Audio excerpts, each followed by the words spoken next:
world with China as the sole dominant superpower look like? I mean, a little bit underlying our discussion is this kind of idea that U.S. is the good guys and China is the bad guys. First of all, dividing the world into good guys and bad guys seems to somehow miss the nuance of this whole human civilization project we're undertaking. But what does the world look like where China is the dominant sole superpower in a unipolar world? Well, I don't tend to think of the world in terms of good guys and bad guys. As a good realist, I think that, states are states. They're all black boxes. I don't discriminate between democracies and autocracies. But having said that, I am an American. Right. And as an American, I'm interested in the security of my country, the survival of my country. So I want the United States to be the most powerful state in the world, which means I want the United States to dominate the Western Hemisphere. I want us to be a regional hegemon, and I want to make sure that China does not dominate Asia the way we dominate the Western Hemisphere. It's not because I think we're the good guys and they're the bad guys. If I were Chinese and I were in Beijing and I were Xi Jinping's national security advisor, I'd tell him what we got to do is make sure we dominate the world or dominate our region, and then do everything we can to undermine America's position in the Western Hemisphere, right? That'd be my view. So I guess you could say I do view the world in terms of good guys and bad guys because I'm an American. And More like us and them. Versus it's us and them. That's a nice way to put it. Yeah, it's us versus them. Not so much good guys versus bad guys. Is it possible to have a stable, peaceful world with a good balance of power where it's China and U.S. as superpowers? It's a bipolar world, no longer unipolar. Yeah, okay, so you're hypothesizing a world where they dominate Asia. Yeah. And we dominate the Western Hemisphere. Yep. I believe there would be a great deal of security competition, intense security competition between those two superpowers. The definition of intense matters here. So it could be small military conflicts, or it could be extremely large, unstable military conflicts. Right? Well, conflict, let's use the word war. Okay. So I distinguish between security competition and war. And what I'm telling you is you'll have an intense security competition where there's no shooting. Where if there's shooting, it's mainly proxies that are doing the fighting. Got it. Much like the Vietnam War, right? Or you could have a case where one of those superpowers was involved in a war against a proxy of the other superpower. Korean War, think the Korean War. The United States fought the Chinese, who were allied with the Soviets at the time. But a war between the United States and China, just like a war between the United States and the Soviet Union during the Cold War, that's what you really want to avoid. So I think you'd have an intense security competition, right? You'd have wars involving proxies of each of those two superpowers, and you would probably have some wars where one of the superpowers was involved in a proxy, right, with the other other superpowers' proxies. So it seems likely then, if that's the case, then it would be Taiwan as the proxy, and U.S. fighting China through the proxy of Taiwan. Well, that would assume the United States. But you want to remember, you're hypothesizing a situation where China dominates Asia. Oh, it already has dominated. Yeah, it's already dominated Taiwan. Nice. But where do you find the proxies? Well, Australia? The Middle East could be a case. Oh, wow. Right. Oh, Persian Gulf.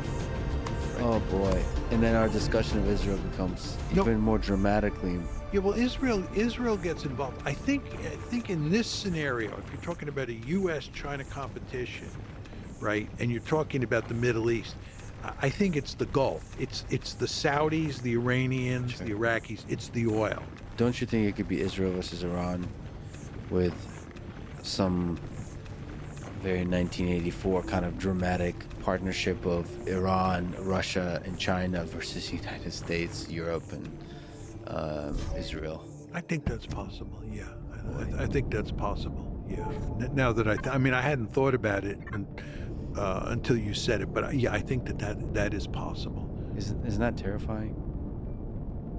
Yeah, well, that, in your scenario where China already dominates Asia and we Yes. dominate the Western Hemisphere, I think you start talking about where the most likely places that the United States and China go head to head or fight through proxies. I think it is the Gulf or the Middle East. And the scenario that you posit.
But if I have a story to support that hate, that's even better. One of your favorite words, jihad. That's my favorite hobby. It doesn't matter now who do you vote into power. They will not listen to you. They would listen to the people who paid them to be there. When the military came in, people were walking to me like pointing their fingers like, don't speak about Sisi. Don't speak about the army. Huh? We love you now, but don't you? They were like that. So I called Jon Stewart, just like, I don't know what to do. And he said the most interesting thing. He said, if you're afraid of something, make fun of the fact that you're afraid. The following is a conversation with Bassem Youssef, a legendary Egyptian-American comedian, the so-called Jon Stewart of the Middle East, who fearlessly satirized those in power, even when his job and life were on the line. Bassem is a beautiful human being. It was truly a pleasure for me to get to know him and to have this fun, fascinating, and challenging conversation. This is the Lex Friedman Podcast. To support it, please check out our sponsors in the description. And now, dear friends, here's Bassem Youssef. Your wife is half Palestinian, and I've heard you say that you've been trying to kill her, but she keeps using the kids as human shields. So have you considered negotiating a ceasefire? Well, the thing is, every day, every minute of the day in a married life is a negotiation. Everything can blow up into a full-scale war, starting from a simple sentence like, good morning, what should we do with the kids today? What should we do with that piece of furniture? Any sentence can lead you to heaven or to hell at the same time. So you do negotiate with terrorists? Oh, yeah, 100%. You must? Yeah. And for her, I am her terrorist too, so it's equal. Terrorists on both sides. On a more serious note, when you found out about the attacks of October 7th, what went through your mind? If I'm allowed to use a curse word, so I was like... As many as possible. I was like, oh shit. Part of my stand-up comedy is I describe a situation where I was in a restaurant with producers and there was a bombing 2 blocks away in Chelsea, New York, in 2016. And of course, this is the like, damn, what's gonna happen to us now?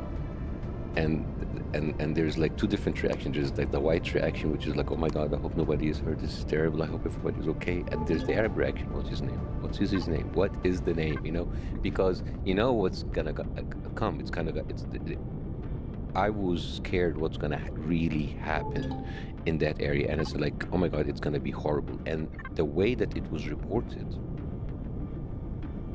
I didn't know how to handle this. So I went into hiding for a few days, 3 or 4 days.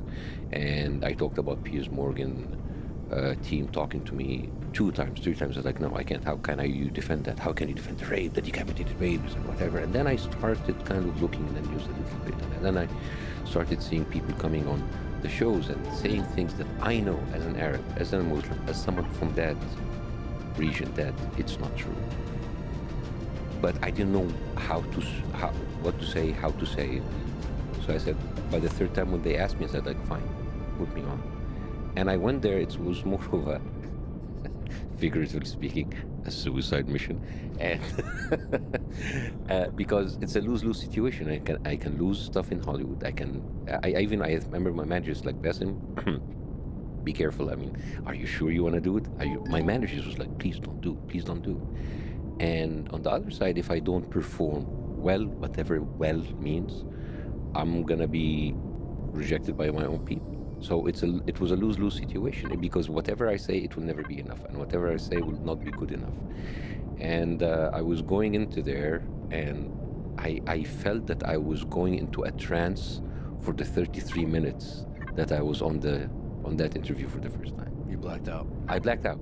And a lot of people ask me, is the earpiece, was that a bit? When the earpiece kept falling, it's like, no, it was really falling off, and it disconnected, and I had to save it because I cannot see them. All I can hear, I can just hear them. And I could expecting at any time, okay, Basim, thank you. I was like, I was fighting for every second to say words, to put stuff in there. Yeah, for people who don't know, this is your conversation interview with Piers Morgan.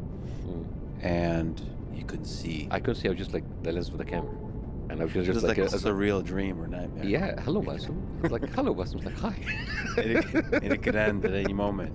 Your career and everything. Everything, yeah. So what was the drive that got you to actually do it, to overcome that fear? Multiple things. First of all, I don't want to say it's just my wife's family, because my wife's family has always been there, but this time was different. The bombing, the attack, they're usually one of those people that they're aware of everything. Whatever happened in Gaza, they are always in safe places. But this time, it seems that there was no place safe. And already we heard about like 2-3 of the cousins and the uncles already lost their homes. So this was too much. So I wanted to say something for those people, because I know that, I made one of the jokes that I made about like, oh, it's Hassan, her cousin. He's a loser. He's a doctor. And every time a hospital was bombed, we were worried about it. So I wanted to say that because I felt that this is a family that I have never seen in my life. I've never. She actually hardly saw an uncle or two, because they cannot leave. But I said, like, I need to speak. At least I do something for those extended family that I have never known. But also because when Piers Morgan team called me a couple of times, said, okay, let's see what's going on in the show. And I just watched the stuff and the lies and the one-sided reporting that made my blood boil. And then I thought, like, what am I afraid of? I'm afraid of, if I say something, I can lose my career. It's like, wait a minute. But that was the reason why I left Egypt. I said, wait, I left Egypt. I came to the United States. I came to the land of the free, where I can say anything I want. And yet I have limitation of what to say. I mean, I thought we left that shit behind. I mean, what's happening? And I understand the connection of like how sensitive it is when you speak about Israel and all of the ready-made accusations. But as an Arab, as a Muslim, I don't react the same when you talk about Saudi Arabia or Iran or Egypt or any of them. It's like, hey, you want to diss some of these countries? I'll do that with you, because I have strong opinions about what happened, and I already been expressing them. But that's why I speak, and there's a lot of Jewish people who come to my show, and they understand that. They understand the separation. But that kind of a grouping of blackmailing people and saying and not saying what they have in their mind, it is that kind of like one of the things that kind of like push me to go on the show. The thing that was bothering you, was it what was being said or how it was being said? Both. Because there are lies, which is usually in the media, but there was the total disregard of humanity.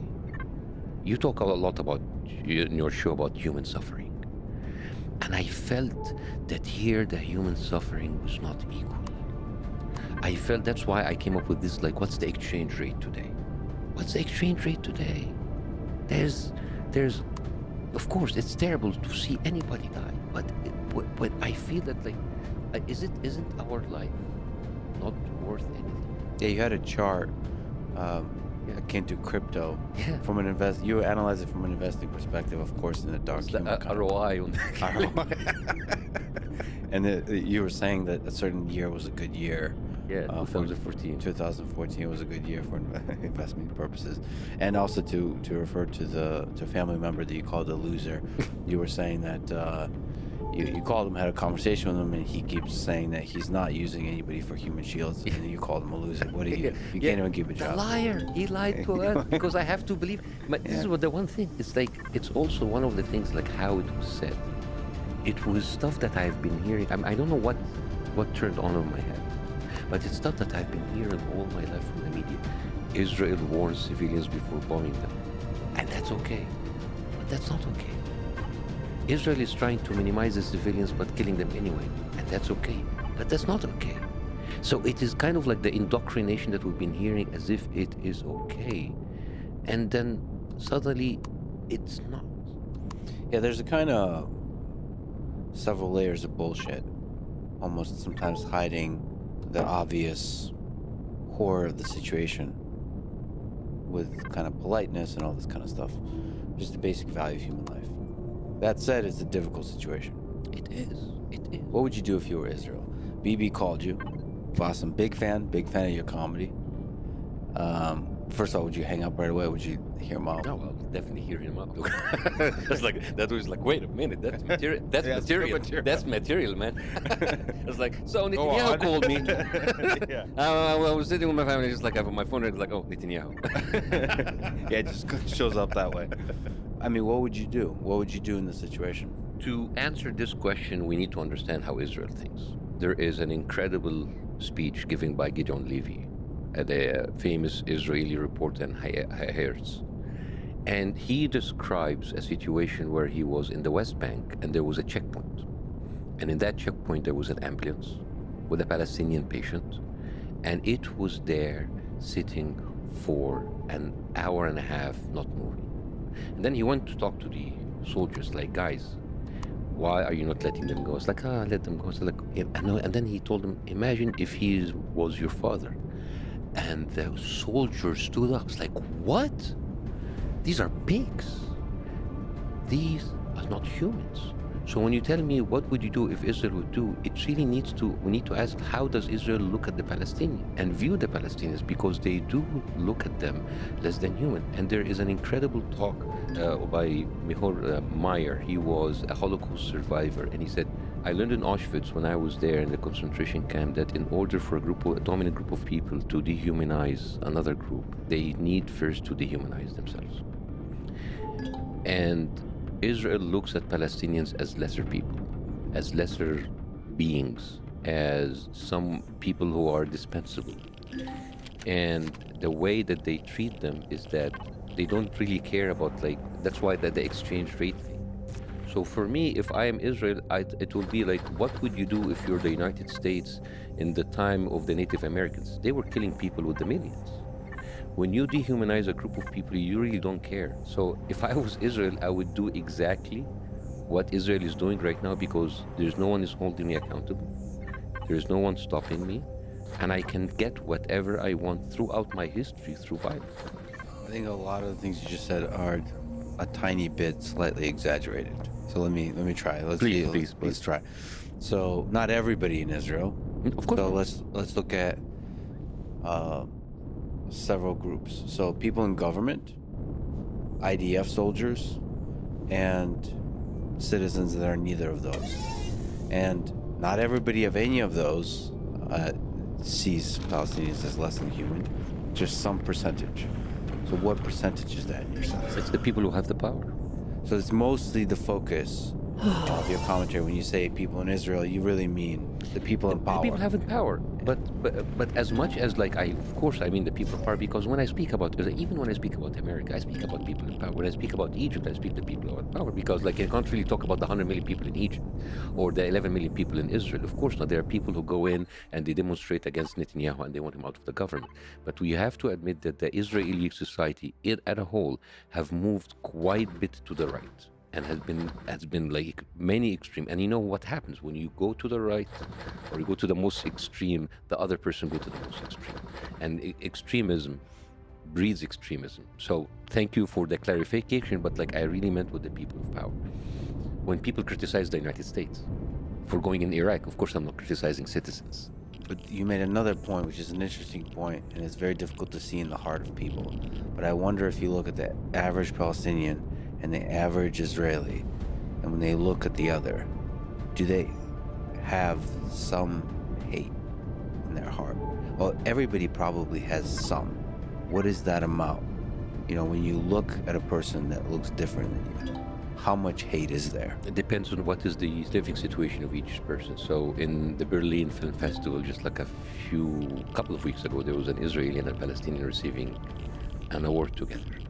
And the Israeli director said, we're gonna go back to Israel. He's gonna go to the West Bank. He will have no rights, and I will have full living rights.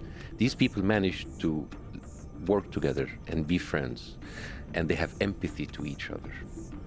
Now, the average Palestinian, it's a very difficult question, because is it the Palestinian in the diaspora, or the Palestinian in Gaza, or the diaspora in the West Bank, or the one in the citizen as a citizen of Israel who still have less right than a Roman citizen of Israel, a Jew?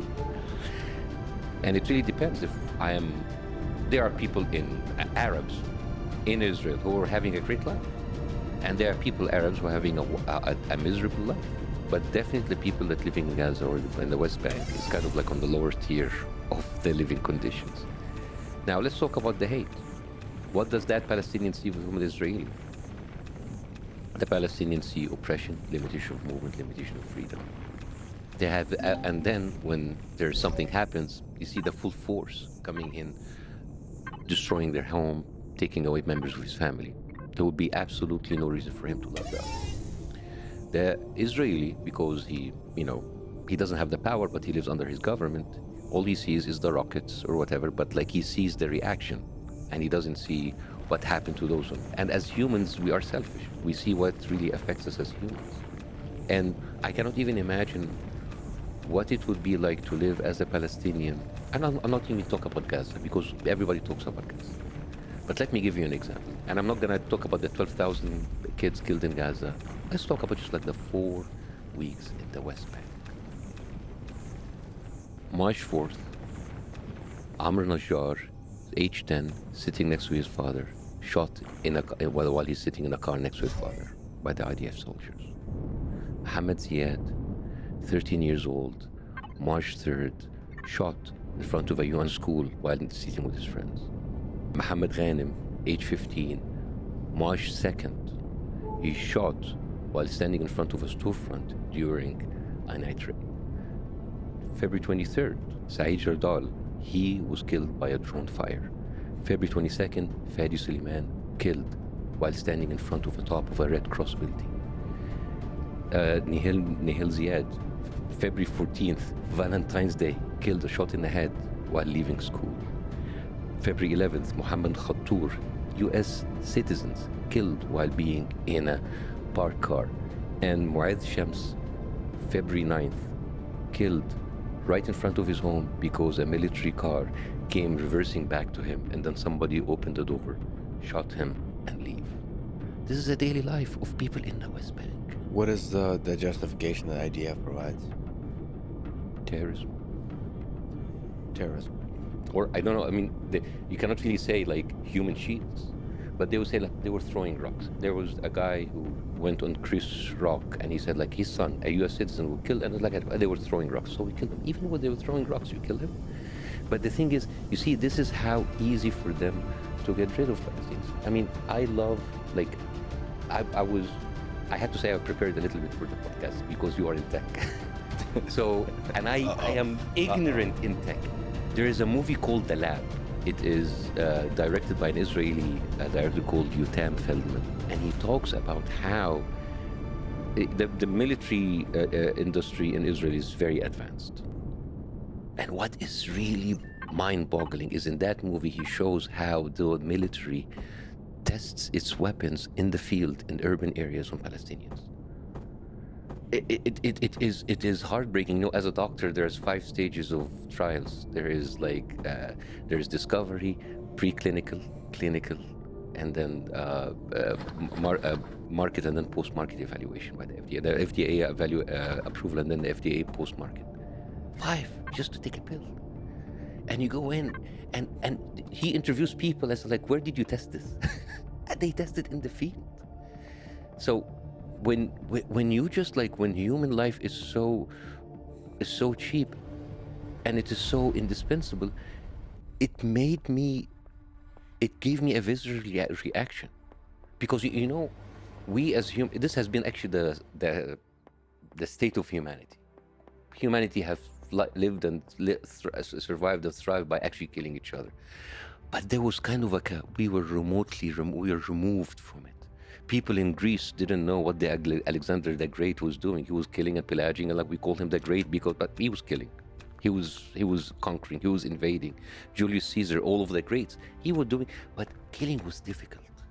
Killing had to have some sort, you have to be with your enemy. Then you go back, catapults, then cannons, then a little bit back, and then you're kind of like starting remotely. Now you're killing people behind the screen with a push of a button. You know, a lot of people say terrorism, they killed you with a knife. Killed one person with a knife, shot you, that's terrorism. But if you fly a $64 million F-16 and you drop up an A-84 bomb that costs $16,000, that's not terrorism because it's remote. You're behind the screen. So what happened? What Israel is doing? It is removing itself, like America too, drones. And then when you push someone to be they always brag about bombing them to the Stone Ages. What happens when the screens and all of the obstacles that you have been put between you and those people that you have treated them this way, when this is a breach and you come face to face, you will come face to face with what you have created. Yeah, there's a lot of interesting things you just said. So one is the methodology of killing. If you want to look at some horrific large-scale killing, people often talk about the Holocaust. That's visceral. You can look at Holodomor by Stalin, or the murders through starvation. By Churchill in India. Churchill in India.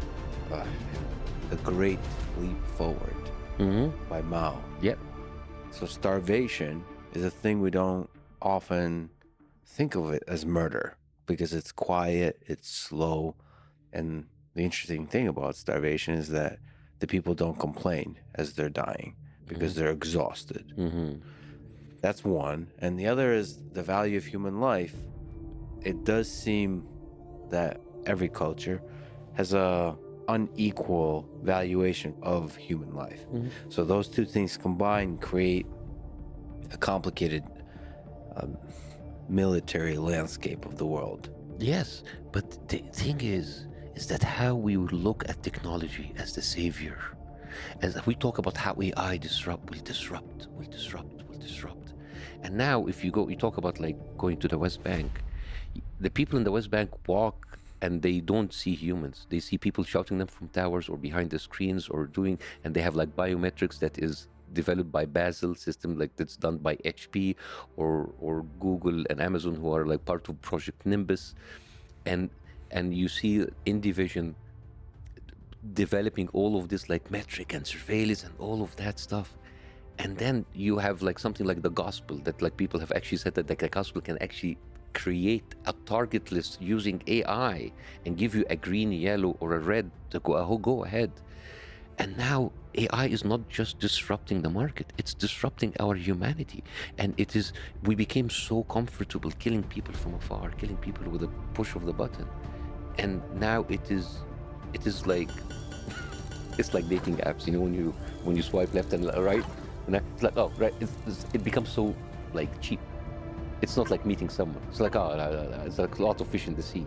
Same with AI, boom, 500 people killed, boom, they killed. It's so easy, and then it's so far removed from you. So when you put these people in this condition, you have literally put them in a different universe than yours.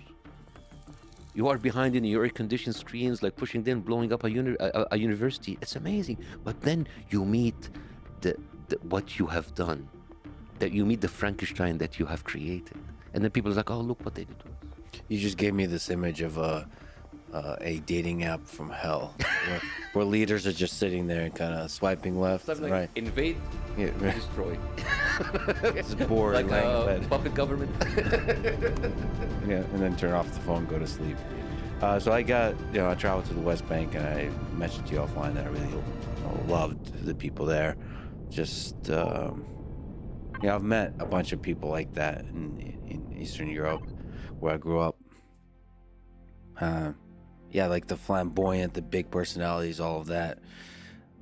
I also met a person who's in charge of a refugee camp, who was shot by an IDF soldier.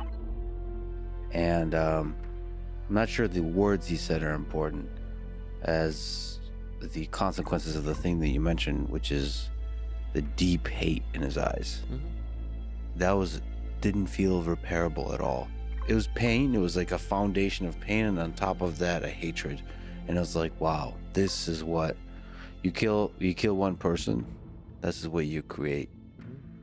Because we have kind of like a front row seat to what's happening. We think we're in it, but we can't really grasp it. I mean, people's like, oh, we're just gonna go in, get Hamas out, and we're gonna get them back in. And what about the people get back in? How do you think they would look at you? What have you created? What have you done? My show in Egypt was all about propaganda. It was all about the use of words. Words are very important. The decapitated babies were not chosen randomly, because you see, it plants a certain image in your brain. Imagine if you're going in, what a baby can do. It can smile, cry, and poop. That's it. It's absolutely no threat. So when you tell people 40 decapitated babies, they are so animalistic, they didn't see the babies. Women raped. Of course, he's an animal to do that. And they would go through that. And they would, what was very frustrating about the conversation is the gish galloping. The gish galloping. Throwing, you see the distractions? You see what happens? It's like, what's the proportionate response? Can Israel defend itself? Do you condemn Hamas? Does Israel has the right to exist? Decapitated babies, raped women. Why don't the Arab countries take them? Why don't the Muslims kill Muslims? Look what happened in Yemen, in Syria, in Iraq. Like, see how they kind of distract you? They throw little things at you, so you don't know what to do. Or the UNRWA, the UNN, anti-Semitic, October 7th, October 7th, October 7th. And then suddenly you are distracted and pulled into discussing all of these little things.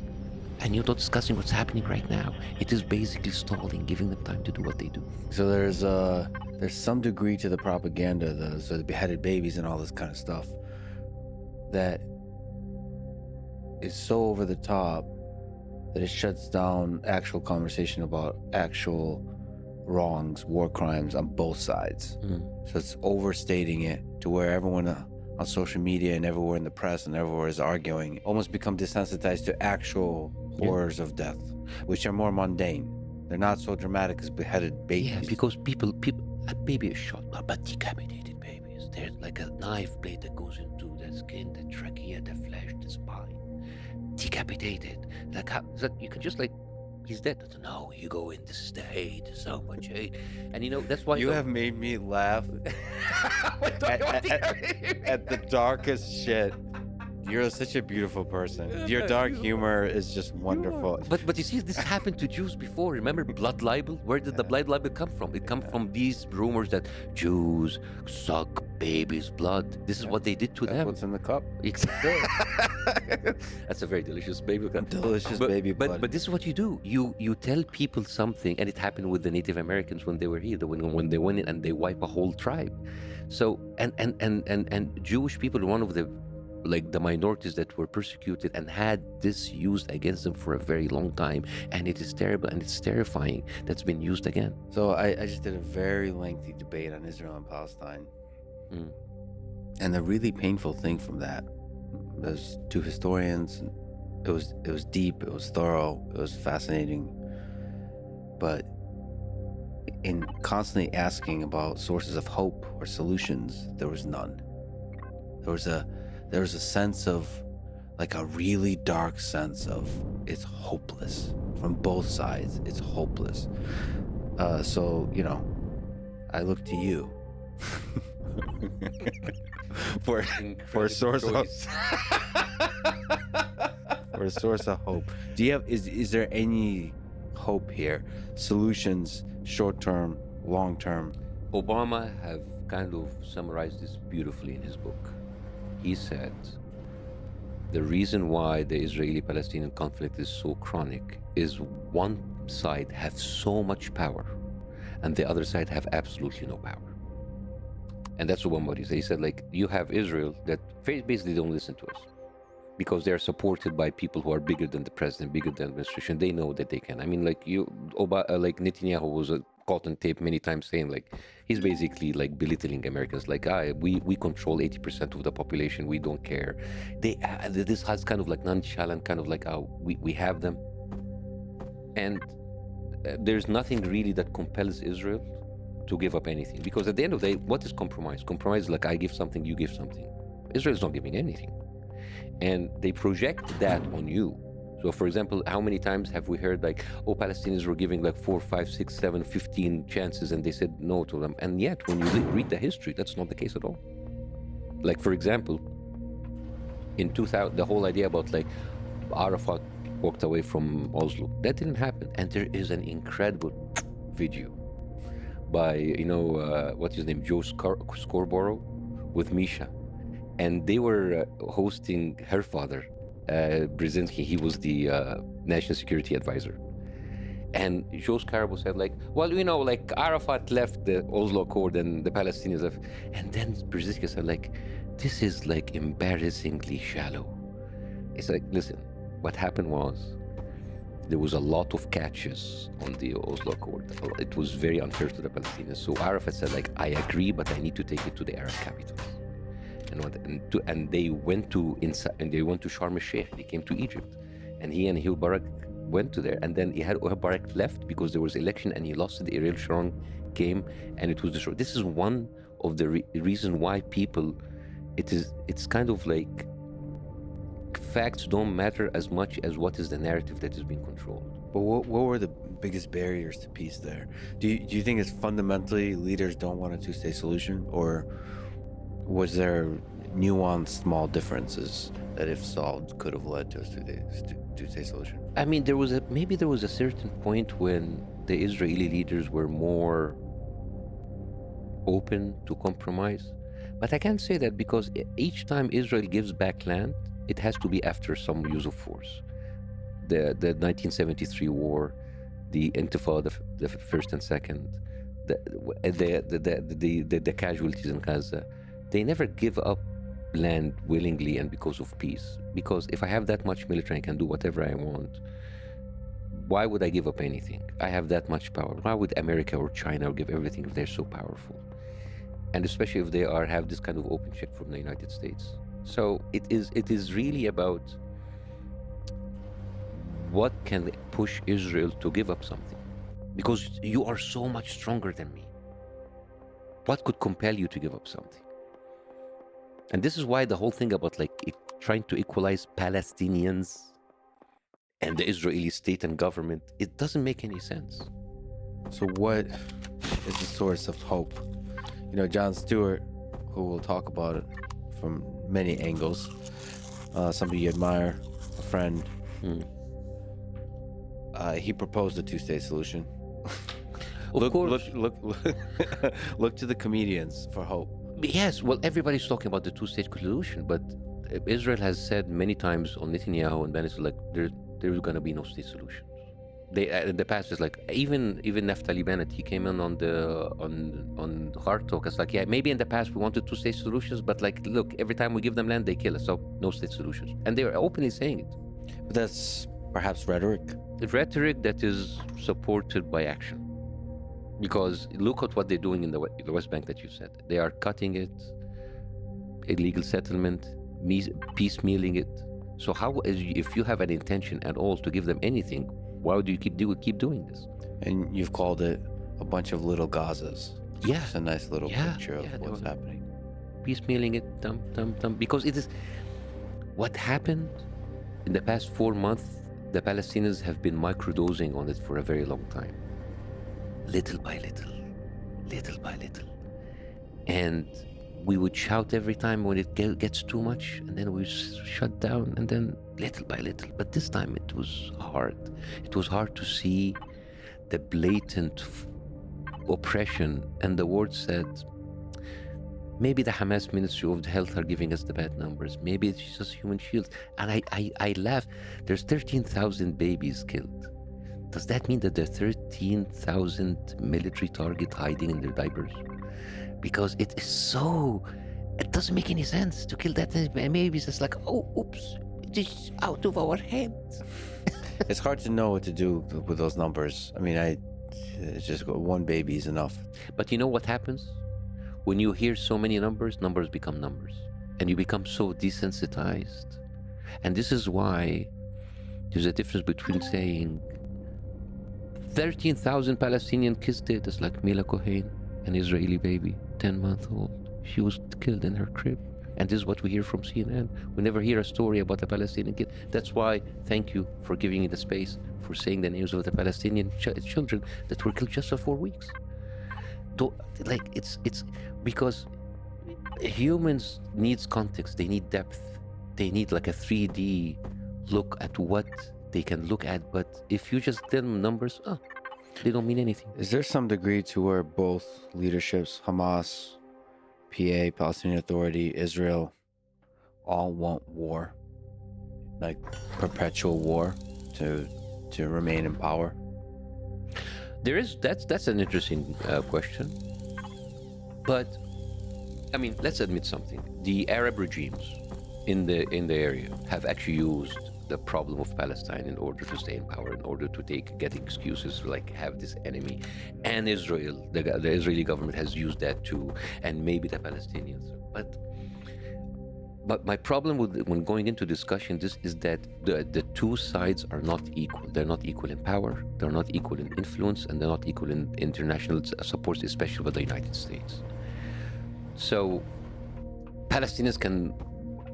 the people who have made changes in history were the people with power, the people who would have the ability to change things. And the Palestinians cannot really change it. What can they change? Well, is that true though? Okay. With how much support the Palestinian people have.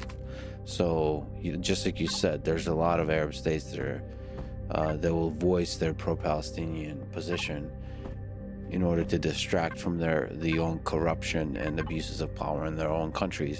But, I don't think if you look globally, there's a complete asymmetry of power and public opinion here.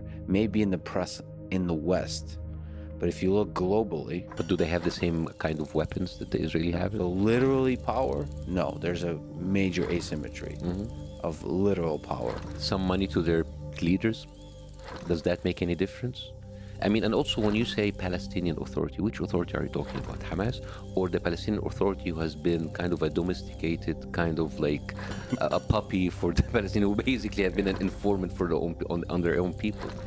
And this is the thing also that kind of like really pissed me off when I was hearing the thing about this thing. Like Hamas. Like, we have Netanyahu on tape confessing that he supported Hamas, gave him money in order to cause factions in between the Palestinians. So it's just like, it doesn't make... You just told me this. You just told me Netanyahu supports Hamas. Like, but Hamas, like, what? I mean, to which degree does Netanyahu represent the Israeli people? Is a real question. To which point does Trump or Biden represent the American people? And to which degree does Hamas represent the Palestinian people? Does. None of these represent it, but who have the power in order to make the decisions? It really comes down to that. Well, who does have the power? You're giving a lot of power to Israel. Yeah. But the Arab League... What should Hamas do? What do you think we should Hamas do? Continue doing what a charter says, which is trying to destroy Israel.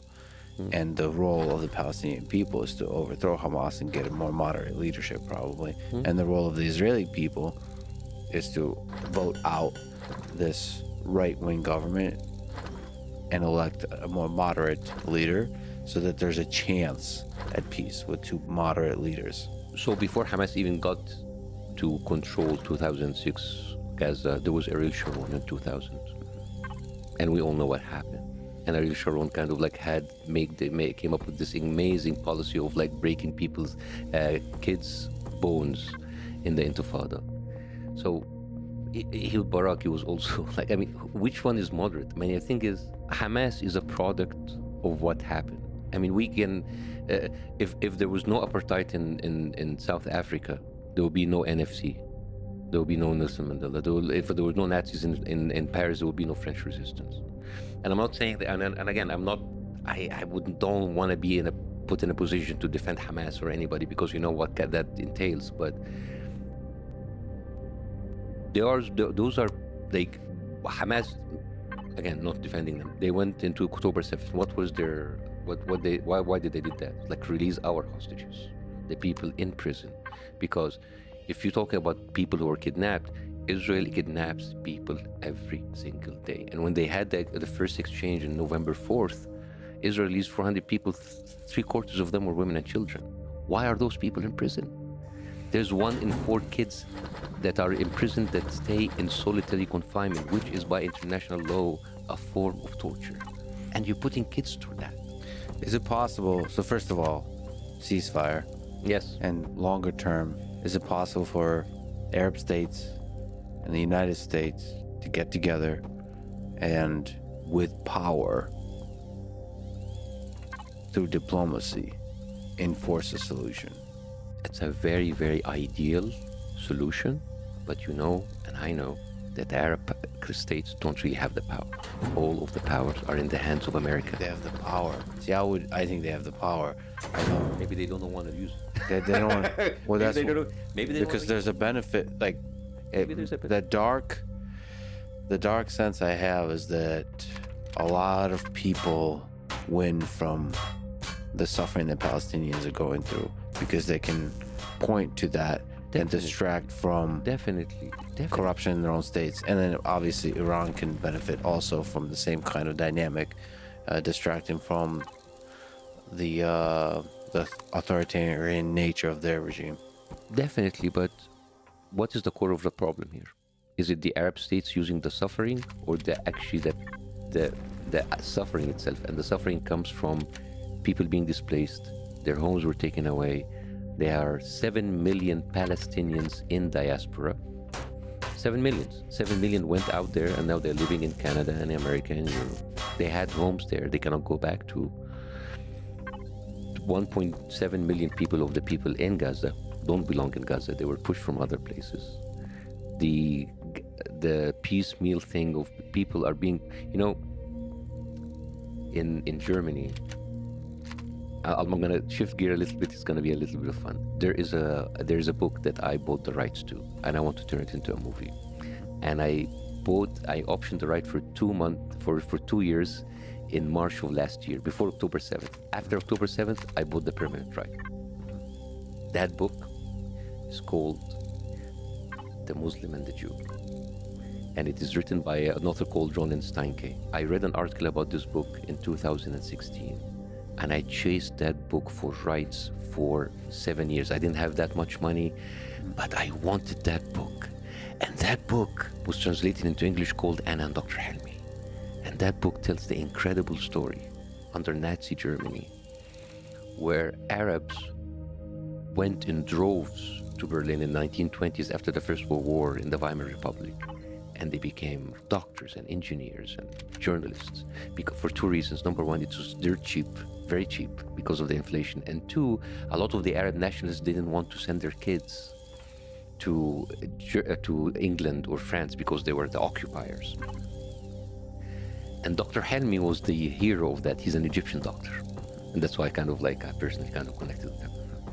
And he went to school, medical school, didn't find a place to live, so he lived in the Jewish ghetto, like many Arabs. He didn't find a school to work at, a hospital to work in, so he worked in a Jewish hospital. So there was a lot of Arabs who lived with the ghetto. And actually the first director of the Berlin Mosque was a Jewish convert who converted to Islam, and he was a gay activist. I'm telling you, this is like a crazy story. Yeah. And this is not a fiction story. This is actually like a non-fiction. It's written actually based on the statement, the documents of the Nazis and Gestapo. Dr. Helmy, he was in this hospital, and the Nazis came in and they killed and tortured and beat up the Jewish doctor, and they made him the head of his department. Then now he's surrounded by Nazi doctors. They didn't touch him because he was an Arab. There was kind of like a thing between Germany and the Arabs because they wanted to appease to them in order to have kind of a grassroots base in the Arab world where he wanted to go next. And this is why 1934, 1935, the racial laws of Nuremberg, they had a name change. First they were called anti-Semitic. Then they changed into anti-Jewish because also Arabs were Semitic. So they wanted to appease the Arabs. Now, what happened to Dr. Helmy when that happened to him? He would go back to the ghetto and he would see the apartments next to him, the Jewish apartment, become more and more and more flooded with people because they were moving Jews and pushing them and putting them together, pushing them to the side, and each apartment, instead of one family, it would have 3, 4, 6, 7 families. And he was there when at home, and he was there. This is where the people he grew up with, he lived with, and now he's seeing that kind of discrimination just because he's an Arab. And then he started to kind of like atone for, like, because he felt responsible because he wasn't treated the same way, and he started to go and treat Jewish people in their homes because they couldn't go to hospitals. And then one family gave them his daughter. It's like, this is Anna, save her. He took her, pretended that she's his niece, put a hijab around her, taught her Arabic, called her Nadia, my daughter's name, by the way. And he hid her in plain sight for 7 years in front of the Nazis as his nurse. It's an incredible story. And then not just that, he went to prison, and then he went out and he formed with the Arab people that was in prison with him a network that saved 300 Jews. You see that kind of story? This is the Jews that were living in the Arab world. I'm not saying that the Jews living in the Arab world was living like an incredible life. Of course, as like kind of a minority, they did not have like the full power of their full, advantages of the rule. That's normal. But we had this kind of a relationship before Israel was erected in 1948. And then, of course, everybody looked at Jews at the time as fifth column. And of course, the nationalistic regimes used that. And this is why what Biden said was very dangerous when he said, if there's no Israel, no Jew in the world will feel safe. You are the leader of the free world. You are the president of the United States. Do you mean that you're telling me that the Jews in your country, in the United States of America, are not safe? That is wrong on 2 levels. Number one, America historically and right now is more safe to Jews in America, in the world than anybody. They are safer than the Jews in Israel. They never had pogroms or the Holocaust like Europe. They live here a good life, not perfect life, but they are better. Second of all, if you are the president and you're telling that a group of people will not feel safe unless there is a different one, you are already feeding into their fifth column. They're like, you're Russian, you come from there. And there is a group of laws in the Russian constitution that says that Russia will protect its citizens everywhere in the world. What happens if the president says like, oh, you're Russians, you're protecting my own country, you don't belong here? This is terrible. Yeah, you're right. That's actually an indirect threat. It's like, yes. Even saying Muslims cannot feel safe in America or something like this. That means like that's a threat. But what would a Jewish person in Beverly Hills or in Brooklyn feel if he hears that? You are already telling people you need to be loyal to Israel. I mean, Israel is a foreign country. I am sorry, but Israel is a foreign country. Israel is a client country that we sponsor, and should actually be responsible and held accountable for what they do. You mentioned 1948, the Nakba, but before that, 41, 39, 41 to 45, the Holocaust. What do you do? What do you do with the Holocaust? Like, how do you incorporate into the calculus of what's... Oh, it's terrible. Morality that leads up to the displacement of 700,000 Palestinians from the land? How do you work that out? It is terrible, but what the systemic annihilation of Jewish people under the Nazi That is like a carefully engineered, thought for, planned. It was terrible. It was like kind of like the human ingenuity put into like something that is very evil. But also, it is not just that happened. We need to remember that Otto Frank, the father of Anna Frank, has his refugee visa, rejected by the United States. There's a lot of people that were rejected by the United States, rejected by other European countries, and then they were pushed into Palestine. So you have to put yourself between, like, and the Arabs, okay, we're sitting here, okay, come, and then all right, you don't have a home or a country anymore. That kills you. I mean, you see, if I'm not an Arab, and you give me that kind of piece of like terrible human tragedy, like, oh my God, that is terrible. But then I'm an Arab, like, yes, I'm so sorry, but what do I have to do with that? Why is that my fault?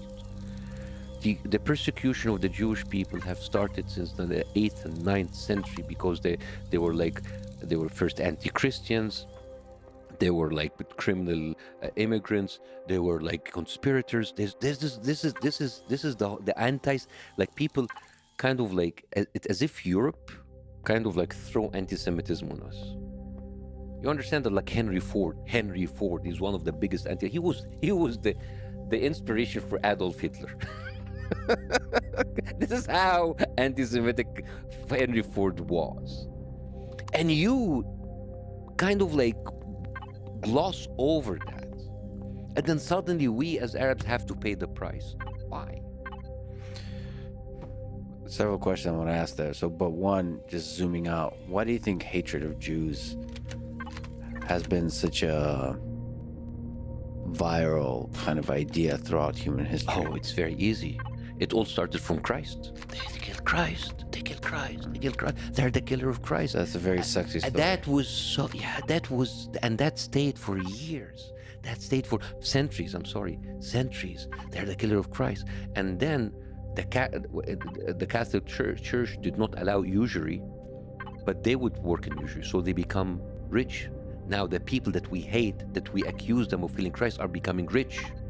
So that's envy now, and that's hatred. I mean, when you talk about ghettos were not just as secluded parts in cities. Sometimes those ghettos were outside the cities.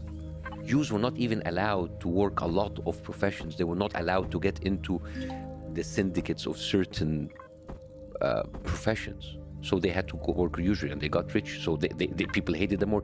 The first crusade didn't kill a single Muslim. All they killed were Jews. And when they finally arrived to Jerusalem, all they killed were Jews. They almost annihilated the Jews. So it was all this, and of course you have the Dark Ages. Who do you need as an enemy? The Jews, right? They're the killer of Christ. There's nothing bigger than this. And then you fast forward. I mean, one of the things that I found out that was very, very, very, very crazy, when Henry Ford imported the protocols of the Elders of Zion. By the way, in the Arab world, protocols of the Elders of Zion is so popular, and for obvious reasons.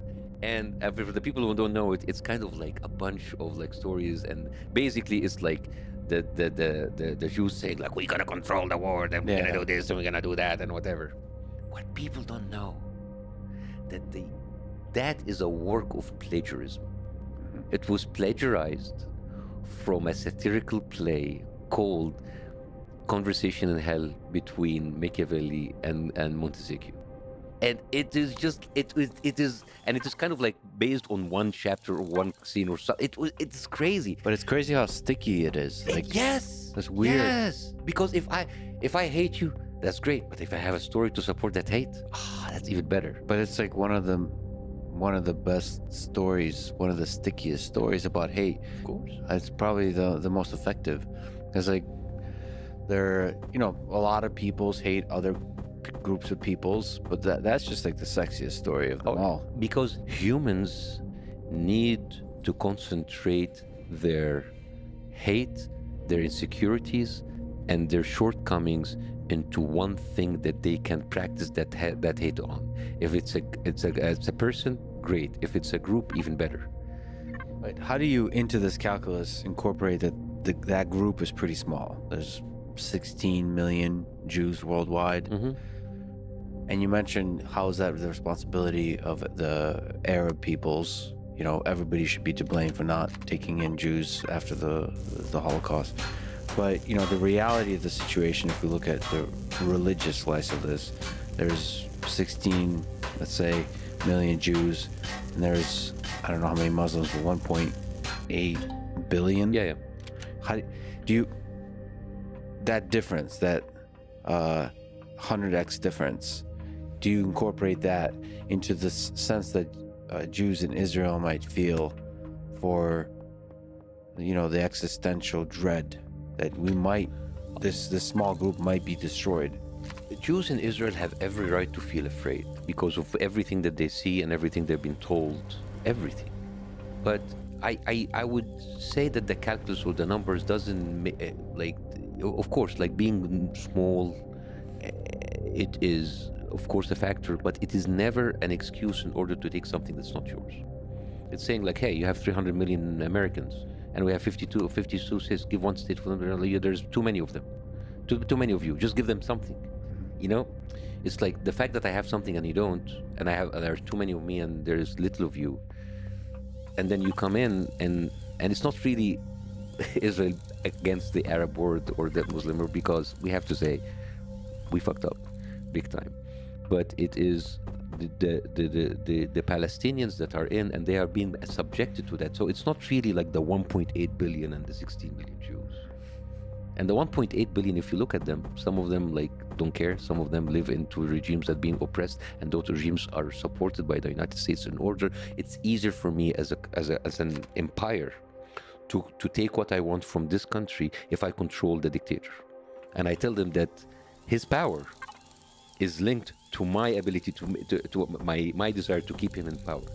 So that's why you have a total disconnect between people in power in the Arab and the Muslim countries and the people themselves. Can you speak to 1948? You know, because you mentioned taking land that's not yours. Maybe parallels with Native Americans. Mm-hmm. Yeah. There was a war. The Jewish minority fought that war against several Arab states and won that war. How do we incorporate that into the calculus? Yeah, well, that's also a misconception, like a misinterpretation of the event, because it seems that it was like it's kind of like a David and Goliath kind of story. And I was always like, how did we not do that? But in reality, with numbers, I can't pull it up right now, but if you look at the numbers, the number of tanks, the planes, the trained officers, because many of those Jewish fighters came from World War II. They were seasoned fighters, and they actually had more planes, more tanks, more artillery, more pieces of weapon, more of all of the other combined, because the people that really like fought was Egypt. And you have to, 1948, many of those Arab countries didn't even have their independence, so they would kind of like send like a cavalry or like a people in horses. But in fact, the whole idea was like, we won against 7 nations. Sure. The numbers were totally in Israel's favor. They were better equipped, they were better trained, they had like more tanks and artillery and airplanes, and they planned better. So they deserved the win, because they planned and we did it. So to you, there was an asymmetry of military power even then. But what do you do with the fact that the war was won? So, like, if you look at the history of the world, Mm-hmm. there is wars fought over land. I agree with you. This has been the history of humanity. Humanity was not living peacefully. It's all about like people taking people and killing people, taking their land. But there's 2 differences here. Mostly, usually, the conquering power, like for example England, they had England and they conquer you in India, and after the occupation finished they go back to England. France, Greece, Persia, Egypt, they would like go in, expand and shrink, expand and shrink. So it's always been there. What is different here is exactly what happened in Australia and the United States. A group of people came in, not just to conquer and take the land, but to completely change that, to replace them and get them out or kill them. It was very easy with the Indians because they had smallpox, there was no social media, they did it over 400 years, they had time. The problem is what is happening right now. I agree with you, it might not be that new, but we are there and we're watching it happen. And so now we have to confront the realities of war and empire and conquering. Because you know what's the problem? We told ourselves we can be better. Yeah. After 1948, there was the Universal Declaration of Human Rights. It means that we are going to be better humans. We're not going to kill and take land. We're not going to displace people. We're not going to take people for what they are. There's now laws. There's international laws. There's international court of justice. And now Israel is giving the middle finger to all of them. So isn't in some fundamental way this whole thing that we're talking about is us as a civilization on social media, in articles and books, in newspapers? We're just trying to figure out who are we as a people. I think that the shock came from the fact that we thought that we as humanity have evolved, and now we are, what have actually changed is that we became more advanced in effectively eradicating a group of people because of the technology that we have. And the fact that we can do that under the eyes and ears of all the world, and we are watching it under our phone. We have a window. We have a window to the war. 1945, people didn't know what was happening in Japan. Well, we heard about it in the radio. Like, oh, today our forces came in and they launched that. We don't know. We heard it. Maybe we saw pictures after that, and it's quite edited. But now we see it. We're into it, and it is so much for our psyche, and we can't get it. And it's like, and the Arabs say like, guys, you told us. We came to the West because we were told that we were equal. You know the Universal Declaration of Rights. One of the co-authors, his name is Stefan Hessel. He's a Jew. He is a survivor of the Holocaust. And you know what happened to him? He died, by the way, a couple of years ago, but before he died, he was cancelled by so many people, and he was called anti-Semitic because he joined the BDS movement and he spoke about the truth of Palestine. That is the author of the Universal Declaration of Human Rights that we value so much, and we think that would define our humanity. But then we go in and we are shocked. It's like maybe we were sold something.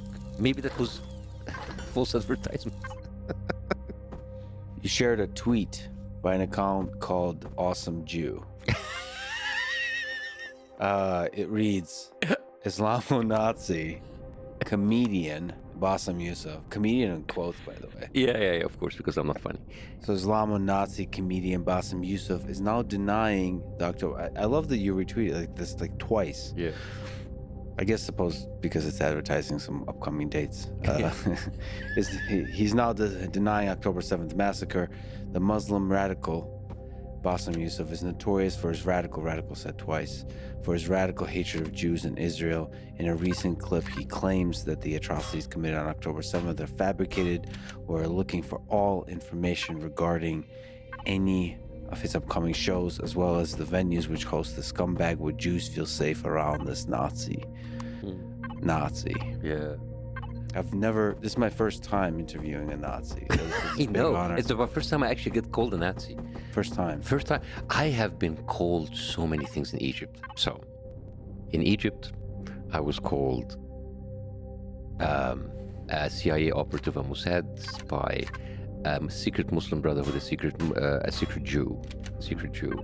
There was also an article that was published about me in the state-run media, saying in details how Bassem has been recruited by CIA agents using Jon Stewart in order to use satire to bring down the country. I was a Freemason, an infidel, a member of the Knights of the Temple, something like that.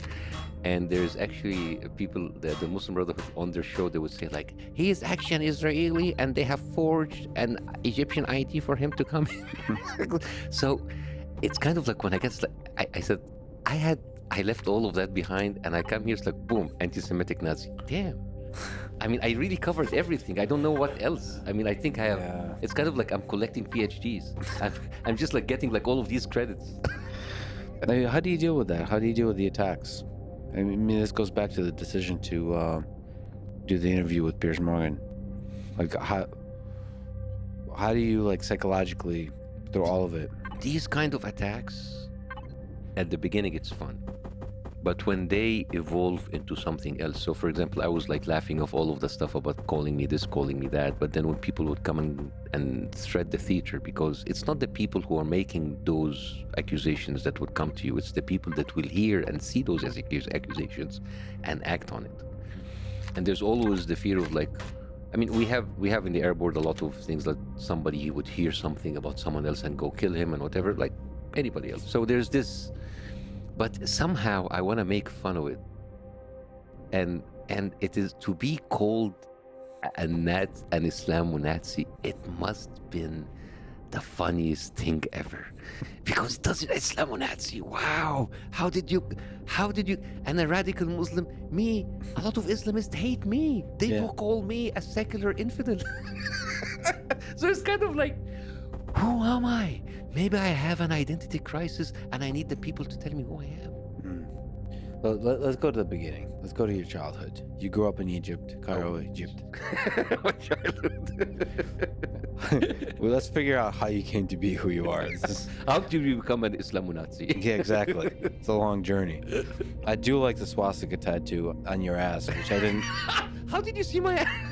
You know what you did. I know what you did. It was very inappropriate. You're also obviously a sexual harasser of me. Is this like a Me Too? Yes. This is like 2020. Someone will come up. It's like, okay, we have clip it. This is your Me Too moment. All right. So, Cairo. What's a defining memory, positive or negative, from your childhood? My memory in general was cool. It was cool. I went to a Catholic school until the for primary school, the elementary. And by the time I'd done, there was kind of like a start of a decline into the public education. And my parents, they're like middle class working officials. My dad was a judge, my mom was a business professor, and they were like one of the people who's like, they didn't have that much luxury. My dad like drove like a regular like car, a Fiat, which is like the equivalent for the Lada in Russia. Yeah. Thank you for speaking to the audience. Yeah, the Lada. And so would that be a good car or no, bad car? it's kind of like the minimum. And my dad was not like a man of showing off. Whatever money they would do, they would put it for us, education, give everything to their kids. This is kind of like a very, very typical mentality, and I'm sure it's in many cultures, but like we grew up with this, like everything that we have is like for kids, so they would put us into education. So middle school, that was the big 1986 was the beginning of the explosion of like international schools, private schools, and these schools were relatively expensive. Of course now with today's currency it's ridiculous, but at that time it was very expensive. So I went to that school, and there was this moment, was like you feel less right away. I mean, people, of course, there's the regular bullying and stuff, but it's not that. It's kind of like you always feel less. You don't have that much of like purchasing power that can allow you to go to the same outings or travel with them, and even like how you dress, it will be modest compared to them. So I was always an outsider. I was, and I compensated with that by two things: being good at school and being good at sports. So I was not like the typical nerd who was just like that. I was playing football, basketball, track and field, and I was like one of the people who would like to have me on their team. So I wasn't like kind of like, he's a nerd, get him away. But I never had a girlfriend. I never had any kind of like, I was not boyfriend material. So that's kind of like, it leaves remnants in you that you're not good enough. But psychologically, you were always like, when you were by yourself, you felt like an outsider. Yes, all the time. And that's why it kind of like, I'm more of a loner. I don't have a lot of what you call friends. I have acquaintances, people that I do stuff with, but I don't have like the people that I tell them everything. When I went to medical school, now medical school is a different animal. Medical school is where all of the people from the public schools go.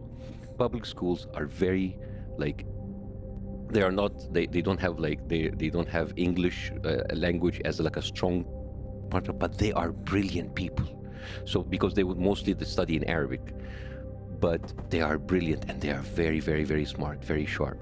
But then I'll go there. Now I am the sissy boy from the private school that comes into medical school. Now I'm an outsider again, and I go into I go into residency, and I pick up salsa.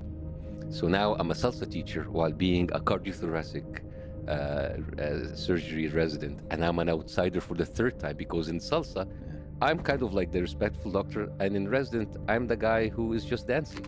So, and everything, of course, as a medical resident, you will mess up a lot. Yeah. So they would always like, oh, because you're a dancer, oh, because you don't care about medicine, you just like want to go there and dance with women, which is true. Yeah, but, but, and so all of my life, I felt that I'm an outsider. I'm not part of the team. I'm not part of the core group. So, and I have a story that you would love. I right before my residency, I was so much into salsa, so I had all of the money, and then you saved that, and I was working in summers, and I was doing extra jobs, and I took that money and I went to Miami in order to Nice. to learn Yeah. Rueda de Casino, which is the Cuban kind of like circle salsa kind of thing, and I went there in the summer of 2001, and my return ticket was 9/12, 2001. Universal My sense of humor, I gotta tell you No, that. no, no. My 9/12. Yeah. I was supposed to be on a plane coming back to Egypt. What happens? Thank God I ran out of money 10 days before that. Just like, all right, I changed my ticket and I came back. 9/11. I'm kind of like, my mom, wake up! Wake up! What? It's like, and I see like the 2-tower phone. It was like, my mom's like, oh, you're here. Thank God, you're here. Yeah. That, and I was like, I could have been in Guantanamo right now. Yeah. Flying at 9/12. And but by the way, I was in Miami. When they went to the flying school in Yeah. Miami. So I mean, I had like 9/11 written all over my face. You'd be all over the news. And my mom's like, "What? He went there to dance salsa? I didn't know that salsa is like a name for terrorists." Why salsa? Why did that attract you? And what, like, can you explain what salsa is? So I mentioned to you offline that I've been doing a little bit of tango, trying to learn it. Yeah, like samba, salsa, bachata, merengue. It's kind of like Latin dances, and it's like I don't know how you describe salsa. Couple dance on Latin beat, and I did it because I talk about that in my Arabic stand-up comedy, not the English. I talk about like how I was, I didn't have like really like a great like social life, and my friends went there one day, and I go into a place which it was called El Ghetto Negro. No, it was called Big Fat Black Pussycat, and then I think they thought it will be like racist or something, so to change it to El Ghetto Negro. Anyway, so Great. I know. Great decision. I know. So I went there. It's like, damn, music and women, and my doctor, a doctor dancing salsa. That is a chick magnet. Yeah, 100%. We do everything for that. All of human civilization. Even power, even money. All Do the it- wars we've been talking about. Women. At the end of the day. the approval from the other sex.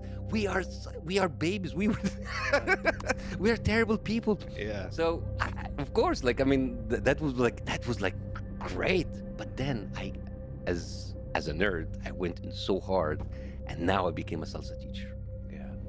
And I earned more money from salsa more than I did as a doctor's resident. I didn't know this part of you. That's hilarious. I know I was making a killing amount of money, like huge amount of money. And I was just like, I would go finish my shift, and I go to the salsa class. And sometimes I would have like 70 people in my salsa class. Oh wow. I had like the biggest salsa class in Egypt in the beginning of the 2000, and it was fantastic. And it was an outlet because you go there and there's the shifts and people dying. Damn, and they go salsa. An escape. You must have been good. I was okay. I was cool. I was fun. There were people better than me, but I have a thing about teaching. I like teaching people.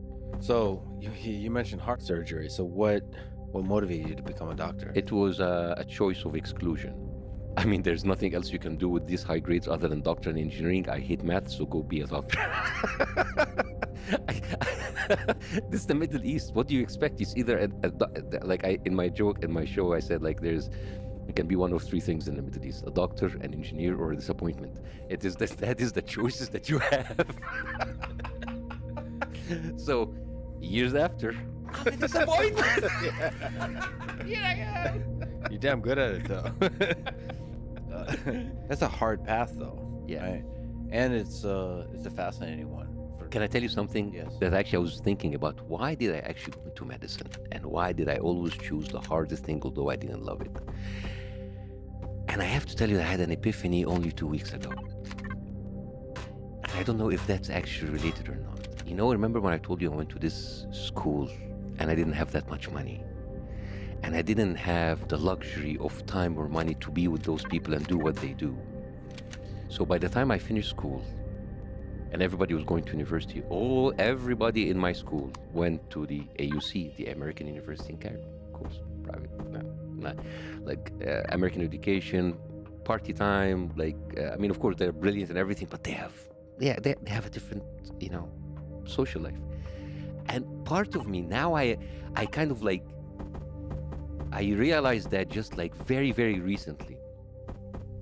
Maybe I went to the hardest school ever, so I don't have space to use other than studying. Because if I have that much space, what I'm gonna do with it? I don't have that much freedom, I don't have that much money. I can't compete with those people going out, so maybe I need a solid excuse that I'm in a place where I don't have that much of a spare time. Is it also possible? I like how this is a therapy session where we're psychoanalyzing you. Yeah. Is it also possible that you always just pick the hardest thing you could possibly do? Maybe, but Maybe that's the Piers Morgan thing too. What? maybe, but when I left Egypt and I came here, I still had the choice to go back to medicine. Sure. But I hated it. Medicine traumatized me. The amount of you give up. My brother in Egypt, he had a daughter. She's a brilliant basketball player. She is in the national team, amazing. I used to play basketball also in the Egyptian league, but I was kind of my favorite position in the court was the bench. And I was not as good as her, but it was time for her to go into college. And he didn't talk to me for 6 weeks. I said, Tamer, what's happening to Farida? Which college? I didn't want to tell you. She went into medicine. I said, what? Medicine? Why did he do? Because he knows how I hated it. Yeah. I was traumatized. He said, and I said, dude, she's a basketball player. Make her go to an easy school. It's nah. So that's kind of, it's fine. You still did it. You still did it. Yeah, I still did it, but I don't know. Is it because of the difficulty or because of what I told you? Maybe I needed something. Maybe because I was not very confident in my social life. So I needed a distraction not to have that much of a social life. Oh, wow. Okay. You I understand? see. Yeah. Uh-huh. So it's kind of loud because I will always have an excuse. I'm studying. I have something. I have exams. And I don't know. I kind of self-sabotage my own thing because I couldn't compete with those people on the outing and the money and whatever. So I need an excuse to be he's a doctor, he's studying. At least in your own mind, you couldn't compete. Yeah. Here. I always felt as less because I didn't have any girlfriends in school. I had very late in life, and everything to me came to life. So I always felt, even stand-up comedy, it came very late to me in life. So I always feel that I'm not good enough. I feel that I didn't spend the time to build the foundation that other comedians do. So I always feel that I am too lucky. I always feel that this is a fleeting thing. And when I had the height and the fall of in Egypt, when I was the top of everything, I was so famous, and then everything was taken away from me. That's you see, I told you. That happens when you don't build foundation, you fall. So I always feel that I am not good enough, or if I am in a position where people think I am, deep inside I am not. You know that I have a speech impediment, that I was not meant to be a TV presenter. I have in Arabic, it's very obvious. I cannot roll my R's. I cannot say I cannot roll it. So in Arabic, like Spanish, it's very obvious. So when I did my first video on the internet that made me famous, and then I got my television deal back there in Egypt, my partner at the time, he took the video and he went to a producer. I said, are you giving me a guy with a lisp? He couldn't. He should. That's why when I came on television, I was the first ever guy with a lisp. I had two things going for me: the lisp and the big nose. And I was always bullied for these two all the time. So I always felt less. See, but that's the foundation of like creating a great person. Yeah. Because if you're pretty, you don't need to do much. I probably wouldn't recommend it, but it is true that. So if you are pretty, do some disfigurement. Yeah, something. Find the flaws, and be extremely self-critical about them. So you saw Jon Stewart on TV for the first time in 2003, I believe. How did that change your life? I was in a gym and I was running on the treadmill, and at that time CNN was coming out on cable, and I was watching, and there's this studio. I don't know what it is, so I put the earphones on and I started watching, and I was so taken by this that I stopped the treadmill and I just like stood for the 20 minutes like this on the treadmill, and then I just like standing there. I didn't know what he was saying. I didn't understand what is Democrats, what is Republicans, those names that he's saying, what is Fox News. I don't understand, but I was fascinated. There was something, when you don't understand the music but you get the rhythm. It was that. I wonder what that is that you saw. It's like the timing of the humor. I mean, Jon Stewart is one of a kind. Like his biting criticism of power, I would say, and also ability to highlight the absurdity of it all. But you understand, I didn't understand any of that. But I didn't understand any of the references. But it was the rhythm. The rhythm. Sometimes when you even see like a comedy that's a language you don't understand, but there's a rhythm. Boom, boom. There's something in the music. So there's something with the videos and the pictures and he and the face and people reacting. Yeah. What is this? What is this? Yeah. What is this? And we had the global edition. So I went to the YouTube and I just like started to kind of like watch every single episode that I can. I said like, do you think we can have this in Egypt? I thought, nah, never. And then 2011, like I had a friend of mine who was also a YouTube partner. It was something new at the time. He said like, let's do something on the internet. Let's do something political. I said like, I want to do Jon Stewart. It's like, nah. Do Ray William Johnson. Jon Stewart will not work. It's like, I want to do Jon Stewart. Yeah. So that was in there. Yeah, it was in there. And I did it, and it worked. Can you talk about 2011? I mean, yeah. What is it? The Arab Spring. What is it? People here in America, Depends on which side. Did something happen or what? Depends which side of the equation you are. Because for a lot of people, it's a conspiracy. It's American-made. It is the Muslim Brotherhood. It's the Islamists. It is Israel. It is everything else other than people. Oh, but it's a pure revolution. It's a pure. I think we put too much weight on conspiracies. I think it is normal human behavior that then get maybe used or abused or taken advantage of by other powers, and then the conspiracy starts. But at the time, the Arab Spring didn't start in Egypt. It started in Tunisia. Bouaziz, a fruit vendor, burned himself up, like the American soldiers who did that a few days ago, and that kind of sparked protests in Tunisia. And Ben Ali was a dictator in Tunisia for about like 20 years, and they removed him. So suddenly it was kind of like a domino effect. So then Egypt started, and it just took 18 days. And people, hindsight is 2020, saying that like just Mubarak became like a burden on the military, because the military are the real rulers of the country.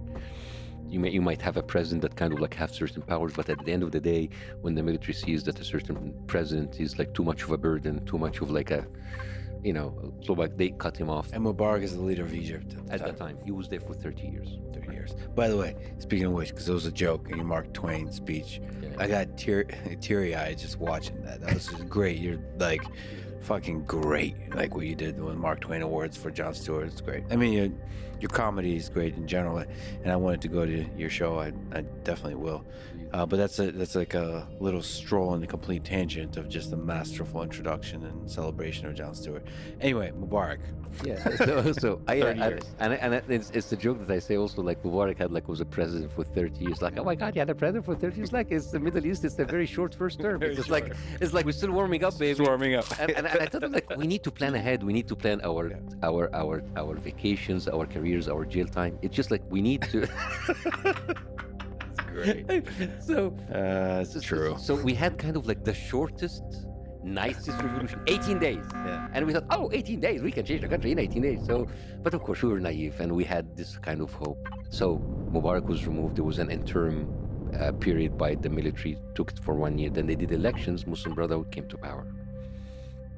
They stayed for one year, and then the military removed them. And in these 3 years, my show started. It started by kind of like a YouTube video It became famous overnight. overnight. Yeah. Five to six videos, boom, went out. And at that time, I was waiting to get my clearance to go to Cleveland. I already accepted in a fellowship as a pediatric heart surgery in a hospital in Cleveland. And I said, like, all right, I'm just gonna do a couple of videos. Maybe I'm gonna put it on the internet, and maybe after a year or two, after I come back from the fellowship, somebody will come, hey, why don't you write a show that looks like Jon Stewart? That was my mind. Took 5 weeks. I had my first contract of television, and overnight, the exposure, and over the next 2-3 years, I had 30 to 40 million people watching every episode. A lot of people like, wow, that's too much. That is terrifying. Because it means that there are 30 million people who have an opinion about you. You said there's a lot of aspects of that sudden fame that were just horrible. It's toxic. It's toxic. It's unnatural. It's unnatural. When people started to recognize me in the street and take pictures, I was awkward. It's like, why do you want to have a picture with me? Why? Why is it? Because I didn't feel that I'm worthy enough to be like a reward for someone to have a picture. And I didn't understand it. I was kind of an ass sometimes because people thought it was arrogance. No, it was confusion. And I remember like my director and my producers and people around, they always saw me in a very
You were interrogated by the Muslim Brotherhood. the general prosecutor, and it was based because of complaints by the officials in the government. Because in order the general prosecutor to do it, it has to have a high up mandate to bring that person to questioning. Oh, so they went through kind of official channels.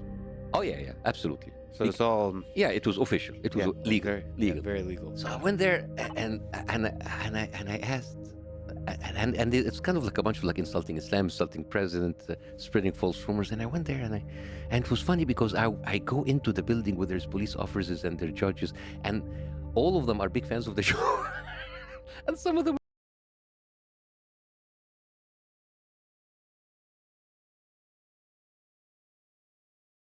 But this joke, and it's like nothing. And it was there for 6 hours. He's just reading. He was your jokes reading my back to joke, you.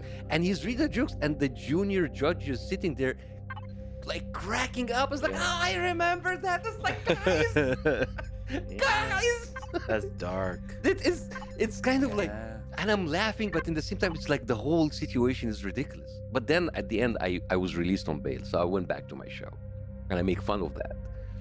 And you have to be honest, the Muslim Brotherhood were in power, but Egypt were like right out of the revolution. There was kind of like an equal spread of power between the people. There was not like someone who would come in and just like the Muslim Brotherhood didn't have that power yet, but they were kind of, people saw that they were moving towards that. And then the tension rose, and then there was like a kind of a confrontation between them and the army, and then a lot of people were killed in the street. It was a terrible massacre, and then suddenly I am blamed for all of that. It's like, you made fun of us, so now it made it easier for people to kill us. Like, dude, come on, you're doing that to me too. I just did it better than you. And the fact that you sided with the same people that flipped against you, that's not my fault. Did you criticize the army at all? Yeah, so after that show, I did like one episode against the army, and I was canceled the next day. And then I went to another channel, did 16 episodes in a different season, and I was walking on eggshells. And then that was canceled again. And then the production company that was doing my show, that we severed ties because we didn't have the show. They had their offices raided. They had people like having death threats. So I woke up one day, 11th of November 2014, and my lawyer said, like, leave the country right now. There is this legal case that they kind of like, they're coming for you. But I said, like, you cannot. It was an arbitration case, and I lost against the channel that basically canceled me. And it said, like, and I told him, but there's no jail time in arbitration. It's like, yeah, tell that to the judges, leave. So I jumped on a plane. The verdict was 12 noon, 11 November, 5 afternoon. I was on a plane, left Egypt, and I never came back since then. Was there a worry of non-legal things like assassination? I can tell you something. I was so stressed because of the show, because of everything. Sometimes I would wake up in the morning and I hope that like bullet will come and finish everything because I was so stressed. It's like I would love, because I'm too much of a chicken to kill myself. So I would like rather have someone else do it for me. So I was so under so much pressure. And I remember the day that like my show was canceled indefinitely, the second time under the army. And I was like, I don't have to worry about what kind of script I have to write next week. Because this is, remember when you asked me about like that tweet, about like all of those accusations doesn't bother me. Infidel, spy, secret Jew, Zionist, Islamo-Nazi, that's bullshit. What really leaves a mark is the criticism to your craft and your work. So you're not funny. Goes deeper. Yeah, certain things get to you better than others, especially if you have like a secret suspicion that you are like maybe not funny. Maybe I'm not, because I was put into that. It's like, because that toast to your insecurities. Like, I know, but you shouldn't say it out loud. You shouldn't say the truth out loud. You shouldn't say it out loud. Like, But what about the weight of the responsibility of speaking truth to power? Sort of like walking on eggshells. Like, what did that feel like? Well, after the Muslim Brotherhood were removed, you have to understand, like, when the military coup happened, it was a very popular coup. Mm-hmm. Like, people loved the army. In Egypt, the army is more sacred than the religion. People love the army, but the army can go no wrong. So me going against the army was, I mean, the Muslim Brotherhood was not very popular. They were popular for their own bases, but people accepted the fact that like we make fun of them. But Sisi at that time, he was a god. And I used to go to this high-class club called Gezira Club. And this is basically kind of like the kind of upper middle class, upper class kind of people. And during that year of the Muslim Brotherhood, I was the most popular ever. People come, yeah. When the military came in, people were walking to me like, pointing their fingers like, don't speak about Sisi, don't speak about the army. Huh? We love you now, but don't you do it like that. So I called Jon Stewart, just like, I don't know what to do. I don't know what to do. And at that time, all of the channels were like closed down. All of the independent voice. I was the only one left because it was difficult for them to get rid of me very quickly because I was too popular. It was kind of like piecemealing, kind of like. And I remember I told him, like, I don't know what to do. He said, like, you don't have to do anything. Just your safety comes first. And I said, but I can't. I mean, I've been doing that for 2 years, and I cannot just like say, bye-bye, guys. I have a responsibility, I have a team, I have people working for me. And I cannot just like disappear. And he said the most interesting thing ever. And say, if you're afraid of something, make fun about the fact that you're afraid of it, instead of talking about that something. Brilliant. Yeah. So there was like a whole episode that we did not even mention Sisi. We did not even mention it, but the videos did all the thing. And the whole episode was me trying to avoid talking about it. Mm-hmm. And that how the comedy was created. The fact that I don't want to be here, and then so he said, like, if you will be surprised how people can relate to that, because there was a lot of kind of like, oh, we love him, but we feel we cannot speak. So just by doing the simple thing about mirroring the society, that goes a long way. And I kind of tried to do what I can under the military. I mean, they came up with a machine that treats AIDS and hepatitis C virus and basically every single, and I went to town with that because people think that it doesn't really have to go to the bigger powers like, you're an asshole. No, you talk about their propaganda. You talk about what they want people to perceive them at. And it's a failure. And for that kind of hit them even more. Because what do authoritarian figures do? They work on two things, fear and propaganda. And from that, it gets the respect. So when you go into their propaganda and expose them, they have nothing else. That's brilliant. So like you are walking on eggshells, but you're doing it masterfully. That you're revealing sort of the flaws in the propaganda, the absurdity of the propaganda, and in so doing are criticizing them. And this is why comedy is very specific, because people say, you were not as hard on him as you were in the Muslim Brotherhood. Like, yes, because under Muslim Brotherhood, we were like just like saying shit for each other. Yeah. But now the ceiling was like here. So it's kind of like, how can you do something? Yeah, exactly. That's the art form. Yeah. In the Soviet Union under Stalin, a lot of the criticism came from like children's stories and children's cartoons. Double meaning, double innuendo stuff that means other stuff. That is the brilliance. Yeah. But everyone knows. Everyone knows. Because you are like putting a mirror, like you're mirroring the society. It's fascinating, actually. And that's why I was canceled twice. And that is a scary one, the army. You see that in Ukraine. Yeah. Everybody supports the army. That's why Zelensky getting rid of the head of the army was a big deal. It's a really dangerous thing because everyone is afraid to say anything negative about the army, especially during war. In that case, and in this case, maybe there's civil war, that kind of thing. But think about it. Actually, an army during peace is much more dangerous. Because think about it. I don't really have an enemy to fight, but I have all of this power, all of this tank.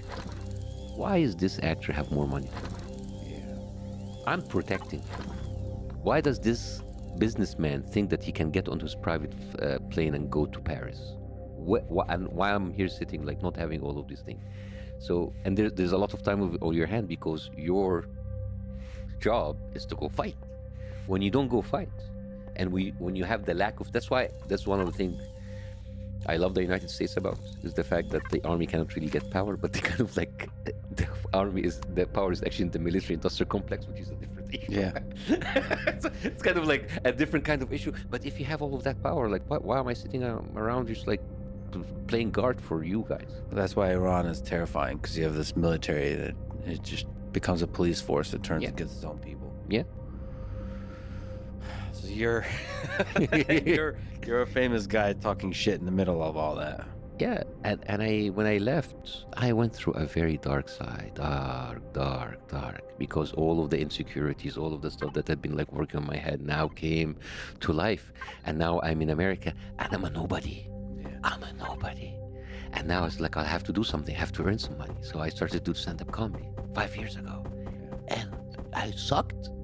Because it was my second language and it was new. And now I would go to these comedy clubs with like kids, 21, 22 people. And then I'm there with a family to support that. I'm going there to doing it for $15, $20. And I was bad. You're bombing? Bombing big time. Eating shit? Eating shit big time. Dying up there big time. And I would go back home and I would cry. And then what made it worse is sometimes like a fan. Yeah. Like not a fan, a bunch of fans from Egypt. Oh, Bassem Youssef, they come. And they yeah, just the start. disappointments on their head. That kind of like face of adoration, that goes into. And I could see it in their face. I think he's gonna drive an Uber in a couple of weeks. that kind of pressure, and I would go and I would cry, and then the central. Oh, you left. You gave up. You're a sellout. You're a coward. Why don't you speak from abroad? You're safe now. Like I already spoke. I don't want to be, because I don't want to be an activist. I was doing that for comedy when it was good for everybody. But now they want me to go into YouTube and just like throw rocks from outside. And it's like, I understand. I have family there. Yeah.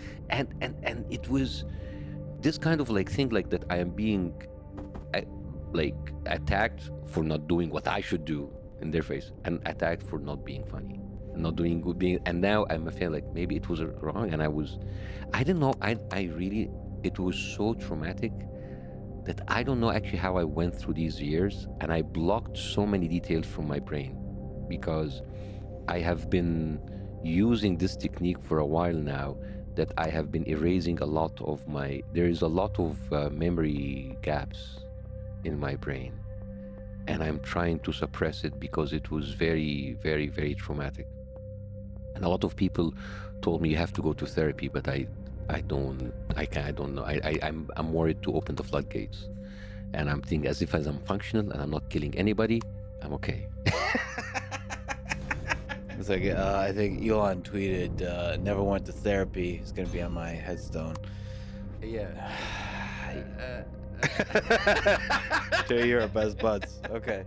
I mean, that is like terrifyingly difficult to, like, after being a surgeon, after being a superstar, super famous, going to eat shit at local tiny clubs in the United States. I mean, eating shit, period. Yeah. Like, bombing is really, really, really difficult. Really difficult for 20-year-olds. Imagine when you're 45, 46, and then people's like, "Is this his midlife crisis? What is this?" I went through a lot of pain and a lot of like doubts, and it was terrible. How did you survive? I know you blocked off most of it, but what gave you like strength through all that? Because I didn't have any other choice. Because I started that, and the only reason that I could is to continue. I don't know what else to do. I don't want to go back to medicine. I don't want to do. I don't want to do that. And I don't know. And bit by bit, I started to kind of like be better. And I was, at a certain time, a year ago, this is where I started to kind of like hone the craft and kind of sell more tickets, and sometimes even sell out some shows, and sometimes sell a theater. So like it was going and the money was flowing and it was good. And then I was like, why didn't I wanted faster, I wanted more, I want it now, I want Netflix deal or whatever. And then the Piers Morgan thing happened, and then I blew up, and then suddenly I'm selling out everywhere. And it's like, if those people came, if the war happened 2 years ago, I will not be ready. So now they come to the show, and by the way, my show had nothing to do with October 7th. My show is my thing that I've been crafting and working on. You know how difficult it is to do the first hour, the hour that I've been working on for 5 years, and it's all my personal story. All what happened to me in Egypt, me as an immigrant coming here to the United States, finding Trump as a president, finding myself in the middle of a guns rally, finding myself in the middle of a bombing, kind of like talking about how I got my citizenship. It's all like funny stories about like my origin story. So they come in and they expect October 7th, and all of is my personal story, but it's good and it kills and they love it. It's like if that kind of like blew up in America happened to me 2-3 years ago, I would not have people who come and be disappointed. I gotta say, the timing of October 7th is very suspicious. Oh my God, please don't say that. I don't know. I'm just asking questions. I don't know. I'm telling you, one of the funniest thing, a guy, I was in Dubai, and like a TV anchor came to me, Bassem Youssef, he flourishes during revolutions and wars. Like, whoa, what? Dude, you're making me sound like a bad omen, a very bad omen. Yeah, you, Hamas, and Bibi together orchestrated all of this. Oh my God, that's the trilogy. You guys should go on the road together. I'm telling you, that phone call is coming. Yeah, but Hamas has to open. And they would really bomb, right? They would really bomb. I love dark humor. You do a show, like you were saying, in English and in Arabic. So, and the story is very different. Totally different. Two different stories. I would love to just the language difference, because it's the music of the language is also different. So, like, what's how can you convert it into words? But what's the difference in the music of the languages? I'll tell you. I thought about that a lot. All right. Okay. So when I was doing the English first, I actually had good jokes, but I was missing the delivery because the cadence and the music and the rhythm is different. The way that an English-speaking American member of audience will receive it, it will be different than how I receive it. The energy, everything is different. So when I kind of like got it, I didn't know how to switch back to Arabic. Oh wow, yeah, fascinating. Because here's the thing, with English stand-up comedy, you have a huge library. You have like a legacy. You have like years and years and years and years of people doing comedy. But in Arabic, it's a very new to us. And most of the Arabic stand-up comedy, especially in Egypt, is very tamed. This is kind of like, imagine the stand-up comedy scene in America 1960s before Lenny Bruce. So no swearing, conservative, no careful. swearing, nothing conservative, everything No kind of like, stuff. yeah, it's kind of like very.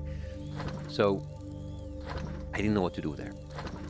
So I broke the barriers. I became Lenny Bruce. I became George Collins. So I went in and I changed the whole 7 thing. words you're not allowed to say. Whatever. For me, there 15 words. But There's a lot. there's a lot. Arabic is a very rich language. Yeah. So when I did, here's the difference between the Arabic and the English show. The English show, surprise, surprise, is a unifying language, even for a group of Arabs. So if I give the same exact show to the same 1,000 audience members in the same theater, and they're the same people, same makeup of like Lebanese, Egyptian, Syrian, Saudis, English will be a unifying language. Arabic is a dividing language because you have 22 dialects, and the dialects are vastly different. And like maybe Egyptians understand a little bit of Lebanese, but not that much. But the references, Algerian, Moroccan, Tunisian, totally different animal. That's like a totally different language. Saudi, Emirati, Kuwaiti, totally different. People understand the Egyptian dialect because it's the dialect of most of the artwork and the movies, but the reference in the everyday street talk might not be understood by them. So now I have to go in and talk to all of these dialects together. So I formed my big part of my show is like, what are you guys expecting of this? We gonna go do profanity and you're gonna like it. This is the problem with the show as a dialect, and I construct all of these sentences formed of so different words. For example, an iron in any Arabic dialect is an iron. In Saudi Arabia, it means ass. That's one example. Yeah. That's one example, you know. So imagine if you can actually construct sentences having all of these things in one sentence. So I would construct like a whole section of my show about that. So it's really very much about like self-reflective on language and the limits of language that's allowed. And the limits of language. And I tell them part of the show is like, I know what's the problem with me doing Arabic. It's like if this was an English show and I was telling you fucking shit and bitch, you'll be ha ha ha. But if I do one swear word, all of you will scream. Yeah.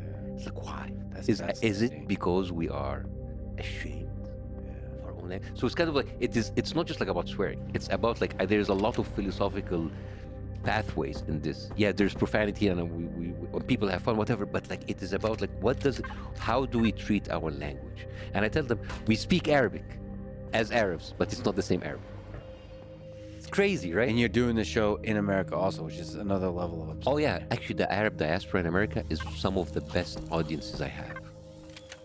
They are like wonderful and they come from I did it also in the Middle East, and maybe I'll do like an Arab tour in the Middle East in the fall. Which countries would you go to and not? I already did Jordan, Lebanon, I'm doing UAE, I'm doing Kuwait, Egypt? Bahrain. Egypt, I don't think so. Is it personal? Is it worry about your safety? Well, I have the American citizenship right now, so I am relatively safe. There's a block. Sure. Honestly, there's a block. Yeah. There's a person. There's so much that happened, and I will never badmouth Egypt. It is my country. It is it has all of my memories. 40 years of my life I lived there.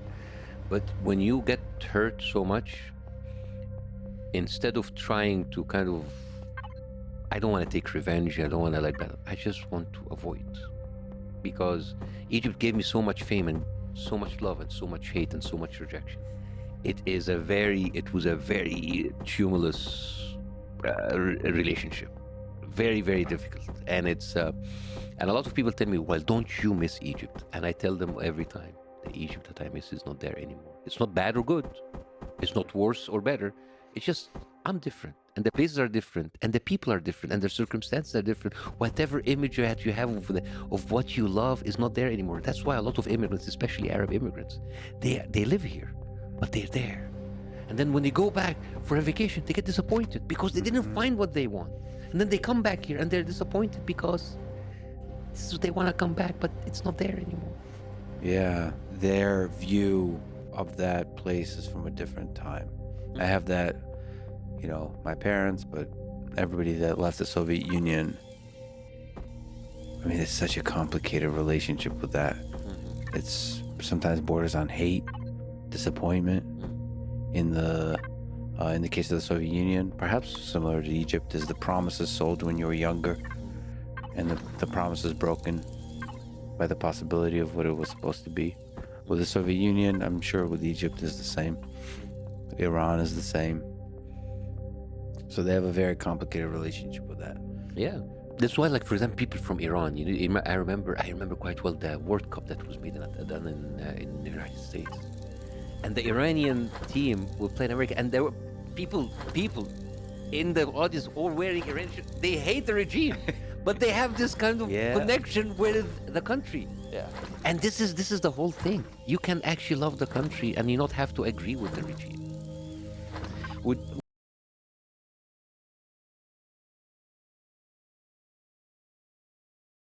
Israeli checkpoints, and I don't want to go through this. I don't want to have an Israeli soldier telling me what to do. Yeah, there's a demeaning aspect to that whole. Very. Even in subtle ways. Yeah. Yeah. I mean, I have so many Palestinian friends with an American passport, U.S. passport, living here. They are born here, and they talk about the humiliation and the intimidation and the harassment that they go in. It's like, do you want me to try? Yeah, that little bit of a humiliation. A little bit. Oh, sometimes it's major, but I know. I noticed that even a little bit is after a lifetime of that, it can turn to hate towards the other, Yeah, and resentment. resentment, and then how do you do anything with that resentment? I have a friend of mine. He is from Palestine, from the West Bank. He's American here. He's born here, and we talk about, we have, of course, all of this discussion about what happened, and he tells me, in October 11th in the West Bank, and there was a village called Kosra, and on that village, like the settlers went in around the village and they sent a message on Facebook as like, "You rats, get out of your sewers, and we're gonna be waiting for you." Intimidation through technology, and then they went. Kosra have like another settlement next to it called Esh Kodesh. Esh Kodesh, they have people there who were training something called Mishmeret Yisha, which is basically the guardians of Yisha, and it's like a paramilitary group that trains other settlers on military combat, give them weapons and do like military drills, and they went there like militarized and went there, and it was actually co-founded by a Jew from Brooklyn, not even and like an Israeli, and he is like one of the disciples of Meir Kahane. I'm sure that you know who Meir Kahane is, who was the Jewish defense lead, the people who assassinated Alex Auda here in the United States, and they were there with their weapons outside, intimidating people. Now, this story carries everything that is wrong with the situation. You have people from Brooklyn, from outside, just because they're Jewish, they can come and they can claim the land from the people there. Anybody from Poland, just because he's Jewish, you can come and take the land from other people. They're using technology to intimidate Palestinians. They have unchecked military power. These are not IDF soldiers. These are settlers, and they have free reign in order to intimidate and to kill the people. And you understand, this is the daily life of Palestinians. Not in Gaza, in the West Bank. What do you do from your... What do we do? What do people do to nudge this towards peace, towards flourishing? Here's the thing. I want to talk to the people of Israel. What is Israel doing right now is not just unfair to the Palestinians, it's unfair to the Jewish people in Israel. No, it is unfair to the Jewish people around the world. Because the way that Israel links itself to Judaism, at a certain point, remember like ISIS and Qaeda, and when everybody hated Muslims, sometimes humans are simple. They cannot have the nuances to separate. So anybody who with a Muslim name, with a Muslim face, with a beard, who looks Muslim, he would do it because of that actions of those atrocities. You have the power as a person to separate yourself from an abusive power, a horrible power, and be yourself. I am really worried because the rise of anti-Semitism and the rise of hate against Jews is not because of the Jews. It's because of the actions of the government. Jews do not have to be on the side of apartheid. Ronnie Kestrels, he is a Jewish South African, and he fought shoulder to shoulder next to Nelson Mandela. He was part of the African National Conference, ANC. And he had an article saying, like, I know what apartheid is, and I saw Israel, and this is what they have. And the thing is, the Israeli government should listen to other people. You cannot call anybody who criticizes you either an anti-Semite, or if they're already Jewish, you call them like self-hating Jew.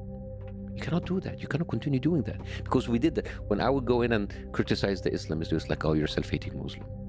You're not really Muslim. You're an infidel, you're a secret, you're a secular, whatever. We have the power in order to reform the course by holding people in power accountable. And the thing is, it is very stupid to actually call this anti-Semitism. And like my idol is Jon Stewart. I voted for Bernie Sanders. Sarah Taxler, the one who did this amazing documentary about me, Tickling Giants, she's a Jew. She is married to an Israeli Jew. We have a good ratio because we know what the right is. They don't have to associate themselves with the action of the Israeli government. One of your favorite words, jihad. That's my favorite hobby.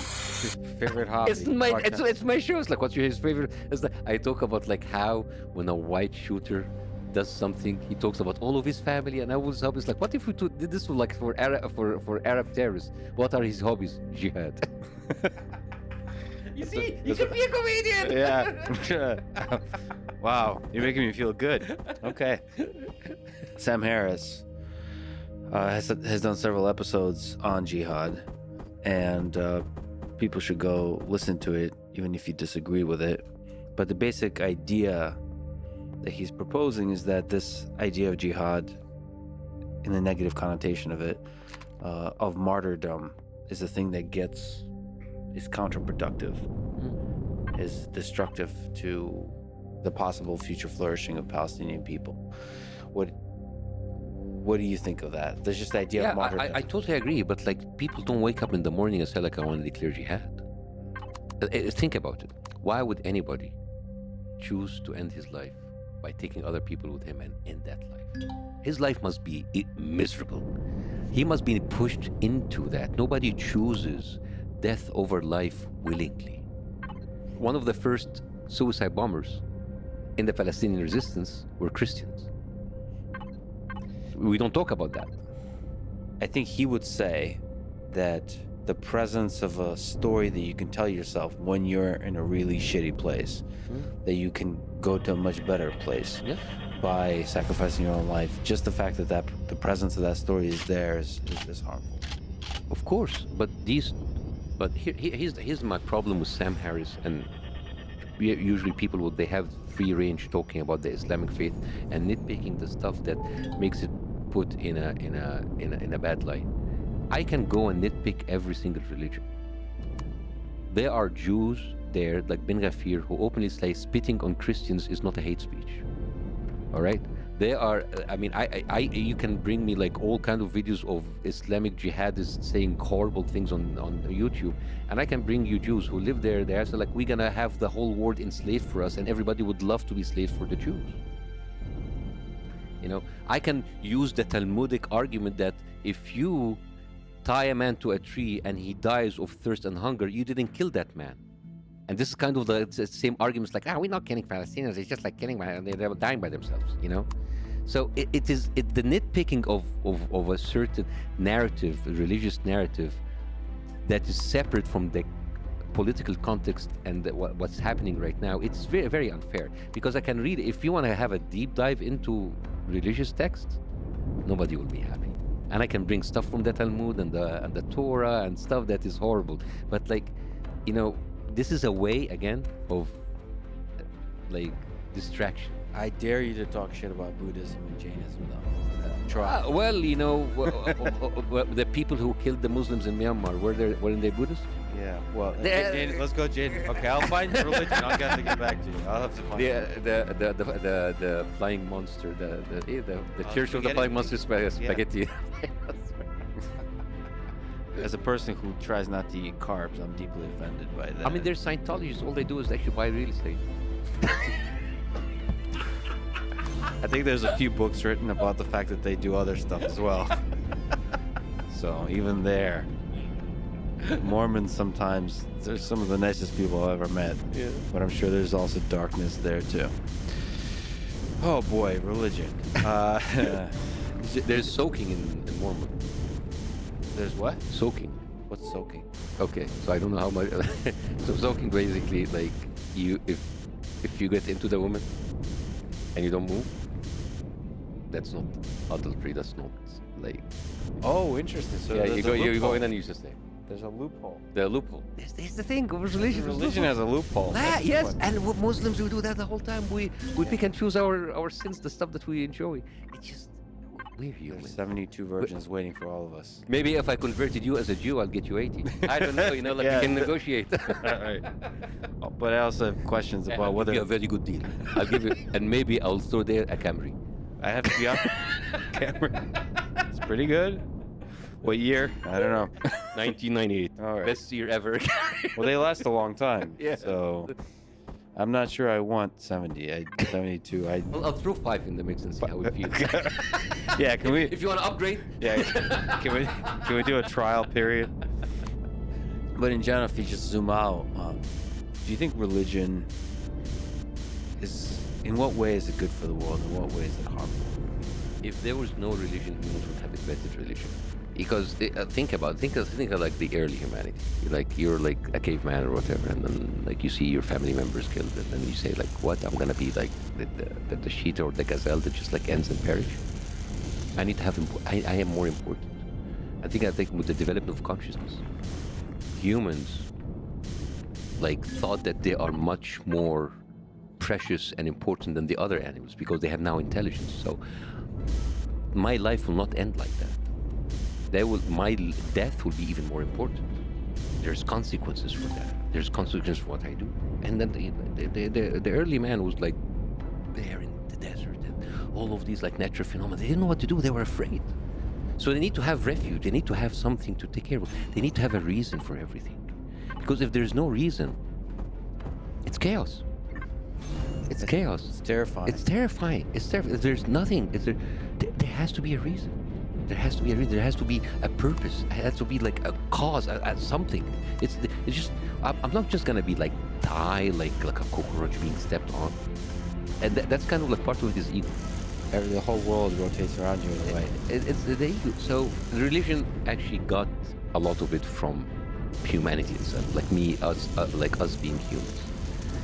And there's and many religion is a collection of stories, and those stories based on things that humans did themselves, and they attributed it to gods. And there's an aspect to religion where you humble yourself before a thing that is much greater than you.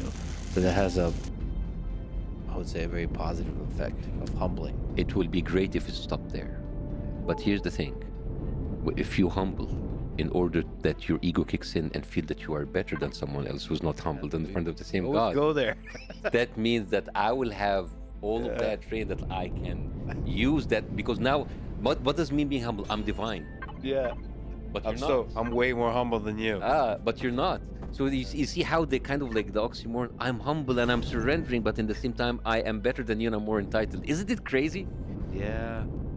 It's beautiful. It's crazy. I mean, look at absurd. look at like the Muslim Christians and Jews and everyone. Like it's like, all right, Muslims, we surrendered. I mean, I'm talking about the extreme ones. I mean, like people say, I surrender to God. Good. Keep it that way. Yeah. Like if you go there, I surrender to God. That means that I am closer to God than you. Then you should die. Yeah. Okay, Christians.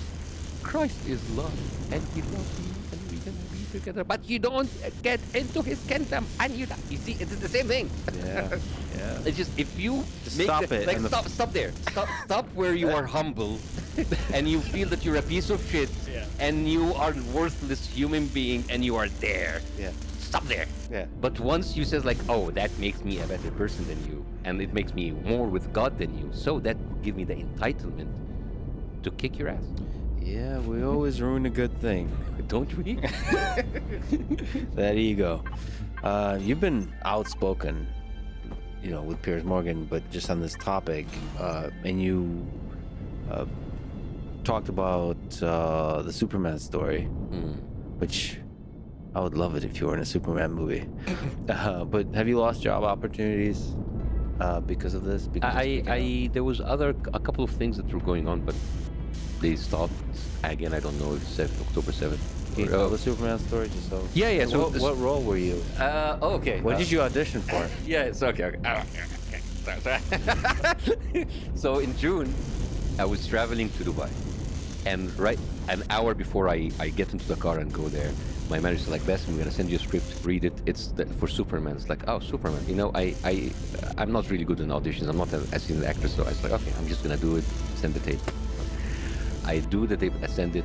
I go to the airport and I read. I think I can talk about it now because they said they changed the script.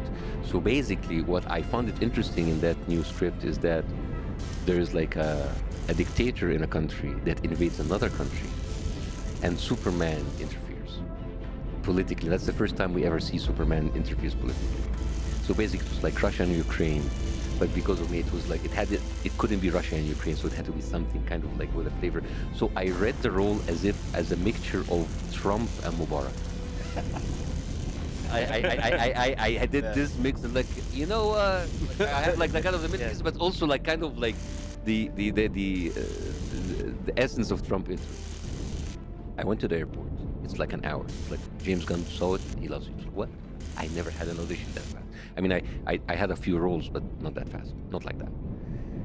And then I said like, well, the strike starts like tomorrow, and we need to be on the phone. But after the strike, we cannot talk. The SAG-AFTRA strike, like where the writers and the actors strike. So like, well, I'm gonna be on a plane right now. It's like, wait, once you land, you can have a Zoom call with James Gunn. I have a call with James Gunn. I am a huge fan of him. The guy took like something like Guardian of the Galaxy, nobody knew about it, made amazing trilogy, and he is like a really cool guy. I like what he did. and it was like really nice. And he started to talk to me about the movie, and like I talked to people before casting them, so I know that everybody's on set have a good chemistry. It was amazing. So in your mind, if you're an actor, what does that mean? You got the part. And he told me, you got the part. Month goes by, strike goes by, October 7th happens. I do Piers Morgan 1 and 2, and then I go to my Australian tour. My manager called me, Bassem, the strike was over. It's like, you don't have the part anymore. I was sad, very sad, but for 3 days. And said, like, I need to stand up with it, khalas. I'm actually doing very well, alhamdulillah. And then, when I went to Chris Como, after I finished the show, he told me, did you lose any opportunities? And that was off record, after the show was like we concluded. And I said, I talked about Superman, and I found myself when I was talking, I was angry. I was bitter. And I went home, I was like, why was I angry? Why was I bitter? It wasn't meant to be, and I'm living a good life now. I don't need to. So when I was asked again, the next day in 2 different interviews, the BBC and another one was alone with my friend Dino Vidallah, I said the story in a different way. I said, I don't have any anger. As a matter of fact, maybe if I was Warner Brothers, I didn't talk about James Gunn, I thought it was the studio. If I was Warner Brothers and I'm a Muslim, I wouldn't have a Zionist or a pro-Israeli in my movie. But I want to tell them that, like, when I criticize Israel, I am not a threat to you as a Jew, and we can actually have more in common. I was more of a kind of empathic. So when I said that, the internet went crazy. And, James Gunn have haters because, the Snyderverse and all of that. It's a word that I don't understand. And James Gunn, like, had all of these attacks on him. And I was pissed off how it was handled. I wasn't angry at James Gunn, but I thought it was. So my publicist and manager like, Bassem, stay calm, don't speak. It's better to not talk about it. I said, okay. So there's nothing wrong about me, but I see the heat is rising against James Gunn. And that is a guy that I had a personal connection, even through Zoom. And I didn't like what was happening. And then he called me. And he explained to me, I said, Bassem, I actually have camera tests before finally, I didn't know that. And then we changed the script, and it was the strike, so I didn't call. And I thought to myself, I'm a small actor. I'm not that important for him to call me to say we're gonna change the script. So I still think that, like, the timing sucks and everything. But then I went and I did a video explaining exactly what I'm telling you, because I didn't want to be famous for the wrong reasons. Because that would be unfair. Because that was there already people were, and I was having like interviews. Can you come about this tomorrow? It's like, guys, that's it. I'm not going to talk about it because this is a non-issue. And when I talked to James on the phone, I felt how sincere he was. So I didn't want someone to, because of me, will have that kind of attack, because I know what it means to be on the other side of that kind of attack. It's terrible, and it ruins your life, and it ruins your day, and nobody deserves to be doing that, and I don't want to be the reason for someone else to go through that pain. And you also said that you don't want to be a victim. I don't want to be. I'm doing great. I'm selling out everywhere. I'm having a wonderful, loyal audiences coming to me. Why I would be angry about the role of it, Superman? Yes, it's great to be in a superhero movies, but so what? But there's a wisdom in that. Even if you weren't doing great, that's a choice a lot of people can come to, which is like, do I play victim here or not? It's greed. It's greed. They want more attention. They want to be more into the thing. They want more and more, and there's so much to go around to be enough for all of us, but it is greed. It is ego. I need to be in the center. I need to be victimized. I need to be people feel sorry for me and love me. And it is not the right way. It is not, because it is fake. It is fake. It is made up. And I did not victimize myself when I left for Egypt. I mean, in the time that now I speak about it now. But in that dark times, I was detained in airports. I didn't have my American passport yet. I was still traveling with my Egyptian passport. And I was detained in an Arab airport. I was going to be delivered to the Egyptians. I had shows when I was still starting. I had hecklers being sent to me by the Egyptian embassy and the Egyptian consulate in New York and in London to curse me and to take videos of that and then send it to state-run media in Egypt. And I didn't speak about that because I felt that like if I speak about that, I feel about like what was going on to me, I would be victimizing myself. It's like if I'm gonna be good, I'm gonna be good because of what I do, not because of what people's perception of what I'm going through. Yeah, and that becomes a slippery slope. And somehow victimizing yourself.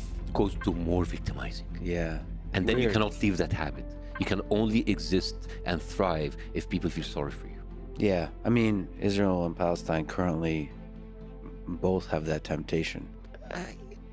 I would always push back when you do the comparison because one of them is not really in the same kind of power. I mean, yeah. For sure. So to you, like, that's a big it's problem. very easy to say why Palestinians will victimize themselves, but Israel with all of that military might, man, it's too much. What Israel is doing is that they're victimizing the Jewish experience. And I don't think a lot of don't think it is fair for a lot of Jews.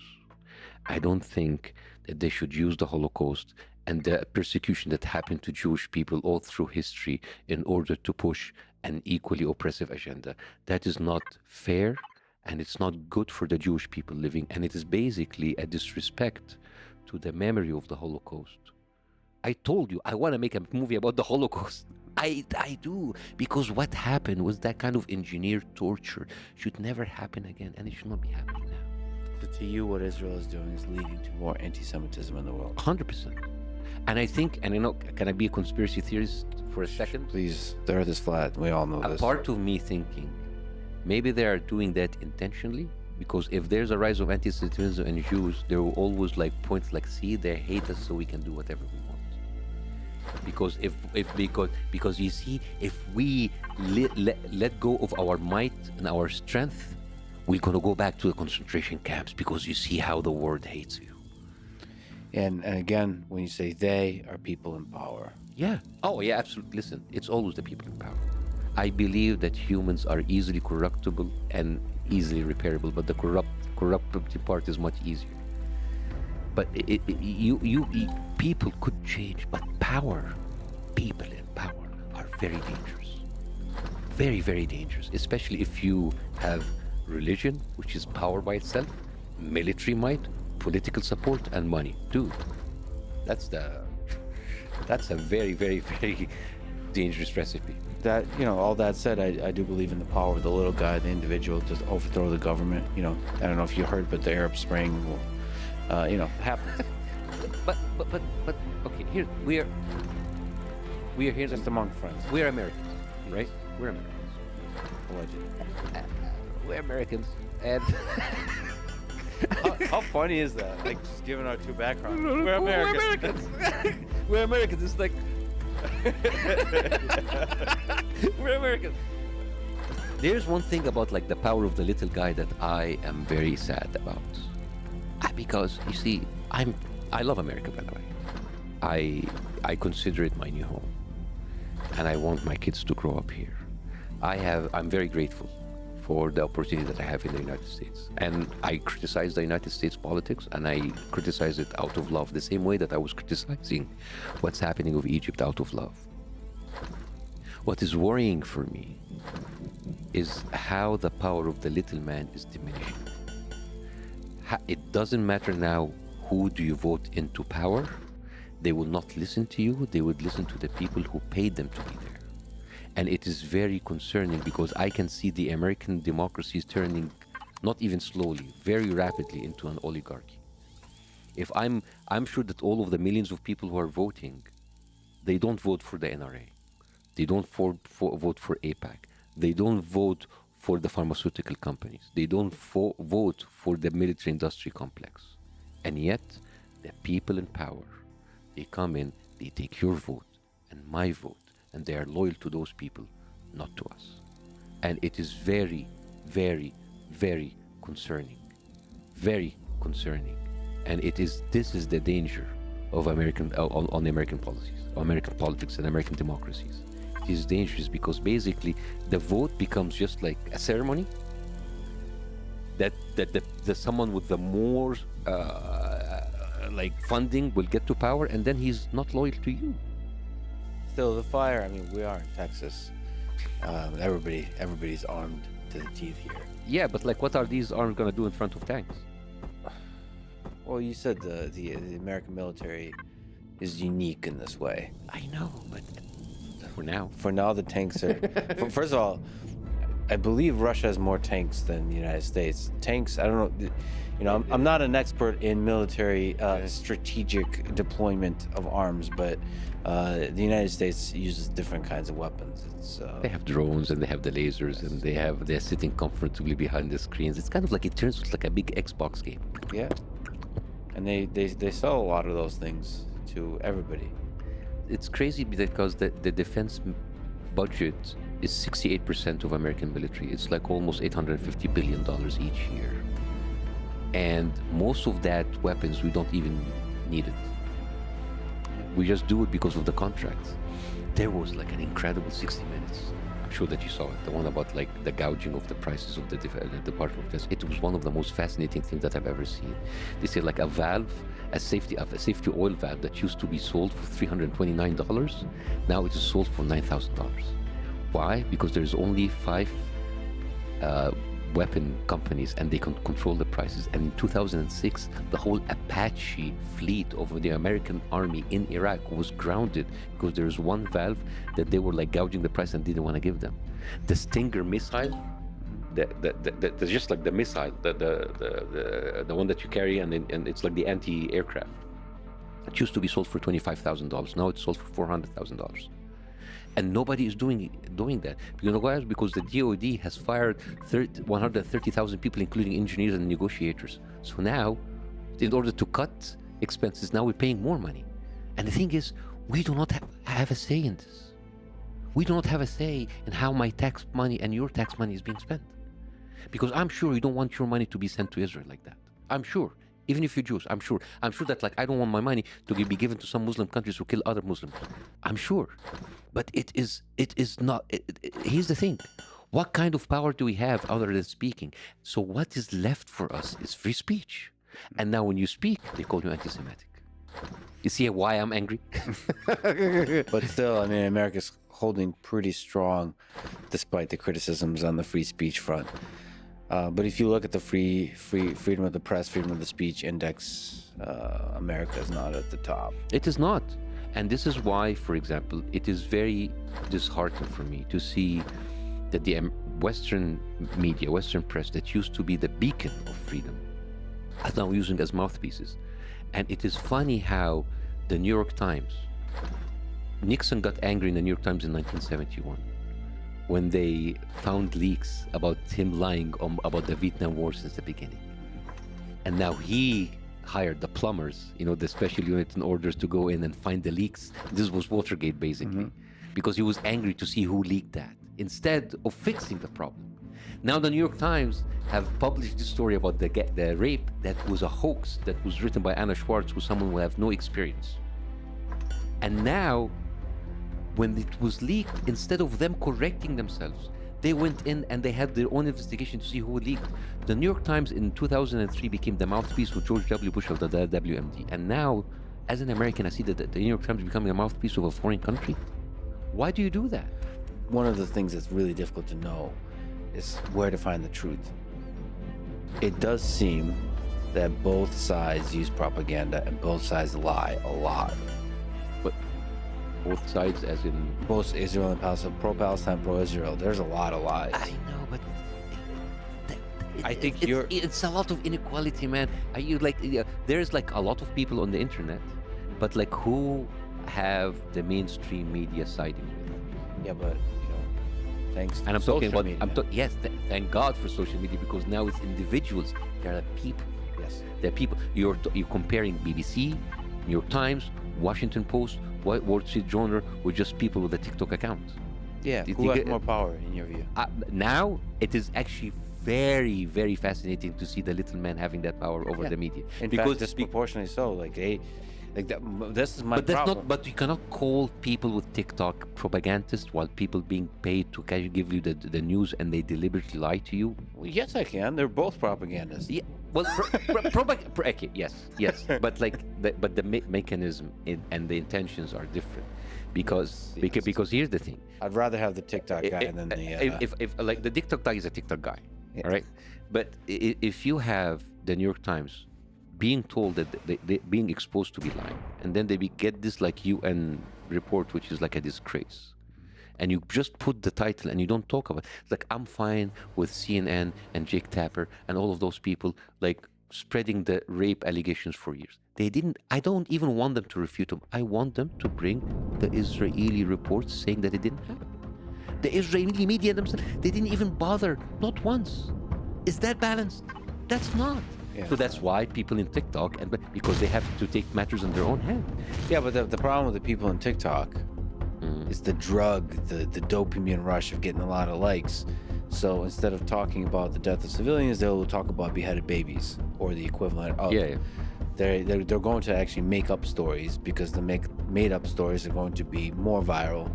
And so now we're just in this sea, in this muck of lies. And there's a lot of people who actually expose those lies on TikTok. So you have both.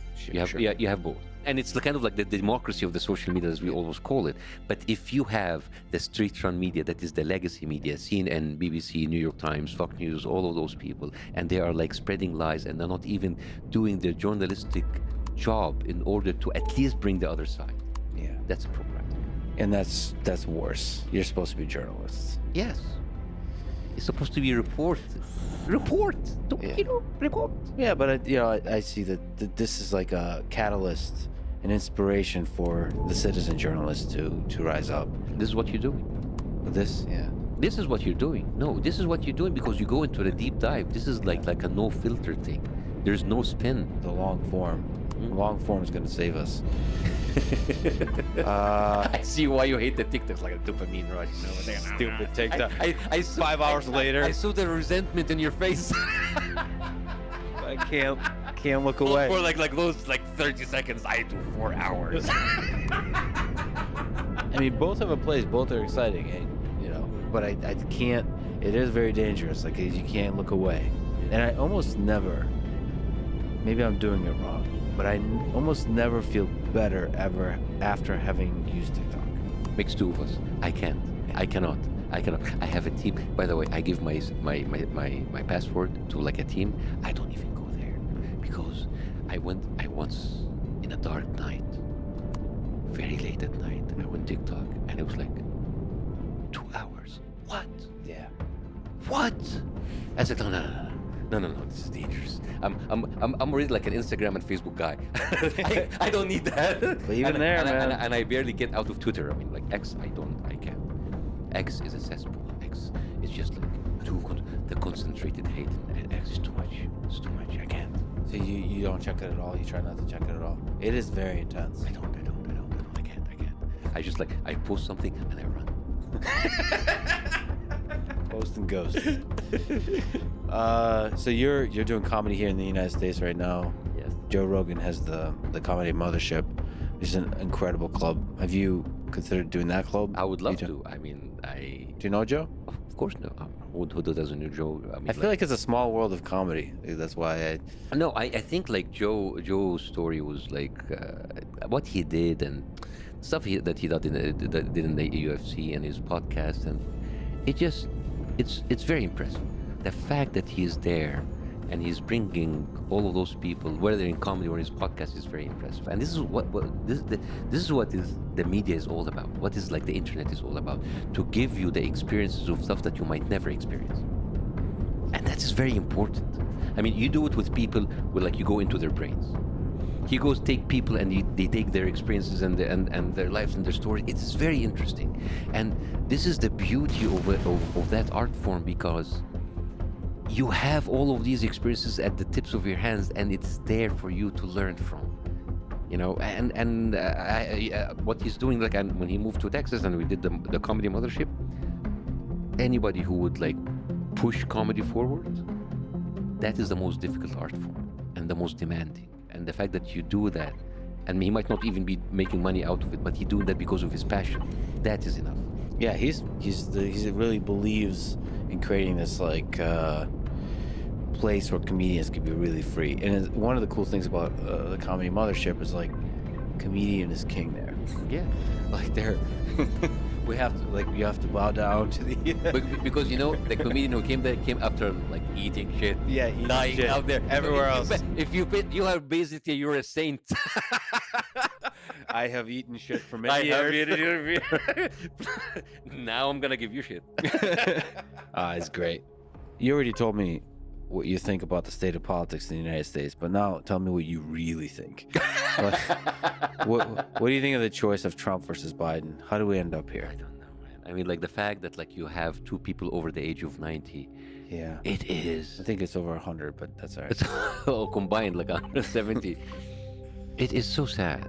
It is so sad that this is what we can produce as a society, like a demagogue and a Sleepy Joe. He's not there, man. He's gone. He's gone. I mean, he could, like when old people could be like a danger for themselves. He's a danger for the whole world. I mean, like the whole world can, like, if an old person would die who would have like a hip replacement, we can need him at like a new planet because of one decision. But it's not just that. It's not that. It's when I came here. Listen, I'm a Democrat. I always and I told you, like I vote for Bernie Sanders. I supported him like 2016, but I couldn't vote then. And of course, a huge fan of Obama. And one of my jokes is like, he's the first Muslim president. It's like, but he killed Muslims. Like, that's things Muslims do. But anyways. I love that line. It just, I think the whole idea, like my shock is, I told you about like what Biden said about like, I'm a Zionist. Okay, we are a Zionist. But then like Jews are not safe in anywhere other than Israel. It's like, dude, what the hell are you saying? And if you don't care about me, and you don't care about my misery, why would I care about you winning or losing? And I have a joke that I told people, like, why would even Biden listen to us? He just raised $145 million in California alone from pro-Israeli groups. I mean, what can we Arabs working in the vape business do to him? Yeah. It's like we cannot compete with that. Yeah. I mean, like practically, I mean, it's like life is unfair. The guy is a politician. He needs bills to pay. He needs a campaign to run. He needs money. He will go to the people who give him money. Joe Biden is the highest paid politician from Israeli lobbies, $4.6 million over the years. Yeah, but I also believe in great leaders that go against all of that. But unfortunately, Bernie Sanders was like that. Bernie Sanders, yes, but also age. I don't want to be ageist. Of course. No. But even with right. because I remember listening to Bernie Sanders 20 years ago on Tom Hartman show, and I don't want to say anything against Bernie, but like he was sharper then. Of course. There's a thing with age. Yeah, where of course. No, I think I'm a huge fan about like putting a limit on your working years, because you don't want to have like a Mitch McConnell moment every now, because now the whole thing of like, what is this? Isn't this not like a house by scare home? It is unfair. It is unfair. And that the whole idea that you have like unlimited, like you have a limit for the president, but you don't have a limit for Congress people and senators. That's, what do you mean? This is basically, you can go in and be in governance forever. And the longer that you can get, the more corrupt you will get. yes, that is very concerning for Americans. Everybody becomes corrupt after. Yeah. I mean, that's why 2 terms is a good limit For everybody. Yeah, and maybe half a term for Egyptian leaders. Well, our half term is 15 years.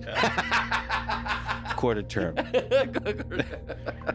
You should come back and run for office there. Oh my God, no. There's a curse in Egyptian Egyptian presidency. No, nobody comes there. Like he's like dead or in jail. Yeah, it's not the most appealing job. they might make a statue of you though, make you look good. After my death, I look very good then in a statue. Yeah. When you look at what happened with Navalny, since you kind of really thought about this in Egypt, what happened with Navalny in Russia? What do you think about that?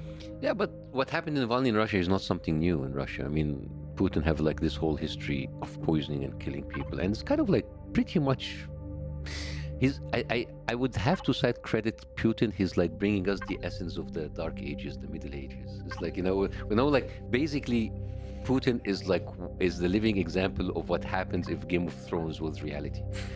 It's like death by poison, like a blow up a plane. It's like mysteriously disappears. It is so it is very dark, but it's like, wow. It's like it's a television show. Maybe that's what attracts us to that part of the world, is that it's so much on display. This game of power, of geopolitics, Yeah. of war. No, but the same happens in the West, but I'm behind closed doors. It's not that open. That's It's awful it's not that pronounced. It's like oops, Epstein. It's like we just like I think because of the West is more advanced, like in movies and cinemas, we kind of direct it better. Yeah. I think the outcomes, like the way that you kind of like set the scenes, like scene and scene. That's why people about like landing on the moon. They're like, I get it, but we haven't gone back. The Earth is flat. Maybe. All right. If we zoom out, do you think there will always be war in the world? Yeah. Always be suffering? Yes. Yeah. But here's the thing: I don't think for long. I don't think that will happen for long. Wait a minute. Yeah. Yeah. Because here's the thing: humanity is destined to have war. Especially, it will have war. But that something happened in the last 50 years. Now we have much more lethal weapons. The problem is, the beginning, it's like swords against swords, horses, cavalry, like cannons, catapults, mini missiles, chiki. But now we're like a press of a button, you can annihilate the whole planet. Yeah. And this is the problem. Wars will always continue. The problem is when is going to be the tipping point where we are actually going to destroy ourselves. And it is so easy now to destroy ourselves. The amount of weapons and the quality of weapons that we have. It is designed to kill more effectively, more. It is crazy. It's like we can create our own destruction on ourselves, and I think we're not that far away from it. Just looking at nuclear weapons, the fascinating thing about nuclear weapons is I've gotten to learn recently just how few people are involved in a full-on nuclear war that basically kills everybody. Yeah. Well, 3+ billion people right away. And the consequences of the nuclear winter, it's unlivable. But all it takes is, one president can do it. So it could be even a false alarm, misunderstanding. Like what happened in the Cuba missile crisis. But again, and now there's more nations are prepared and ready to launch. Yeah. I don't know. And you have a media and a 24 hours kind of like thing that makes you like at edge the whole time. That's crazy. There's a dark perspective on this where there's certain members of the media that would kind of enjoy the prospect of nuclear war, like a little bit. Just let's get as close to it as possible. You have another factor that will contribute to that. Religion. And remember how the radical Islamists talk about like the end of time and whatever, but like most of the Islamic countries don't have that much power. Problem is with Christian Zionists now being on the top of the world with America. They have been pushing for that kind of conflict to kind of escalate. Listen to Sarah Palin. It's like, God wants us here. Like Karl Rove, all of the new cons. The dispensationalist Reagan. There's an incredible book called like Forcing the Hands of God. Oh, beautiful book. I read it, it's published 1998, but it still matters today. The whole idea about like, especially the Zionist Christians who love Israel, but they hate the Jews. They're anti-Semite, but they love Israel because of its role. This is all basically formed because of the interpretation of the Bible of Scofield and how they talk about the end of time, then Armageddon, and then the late great planet Earth, and then Left Behind series, and all of that. It's all about like we're heading to Armageddon.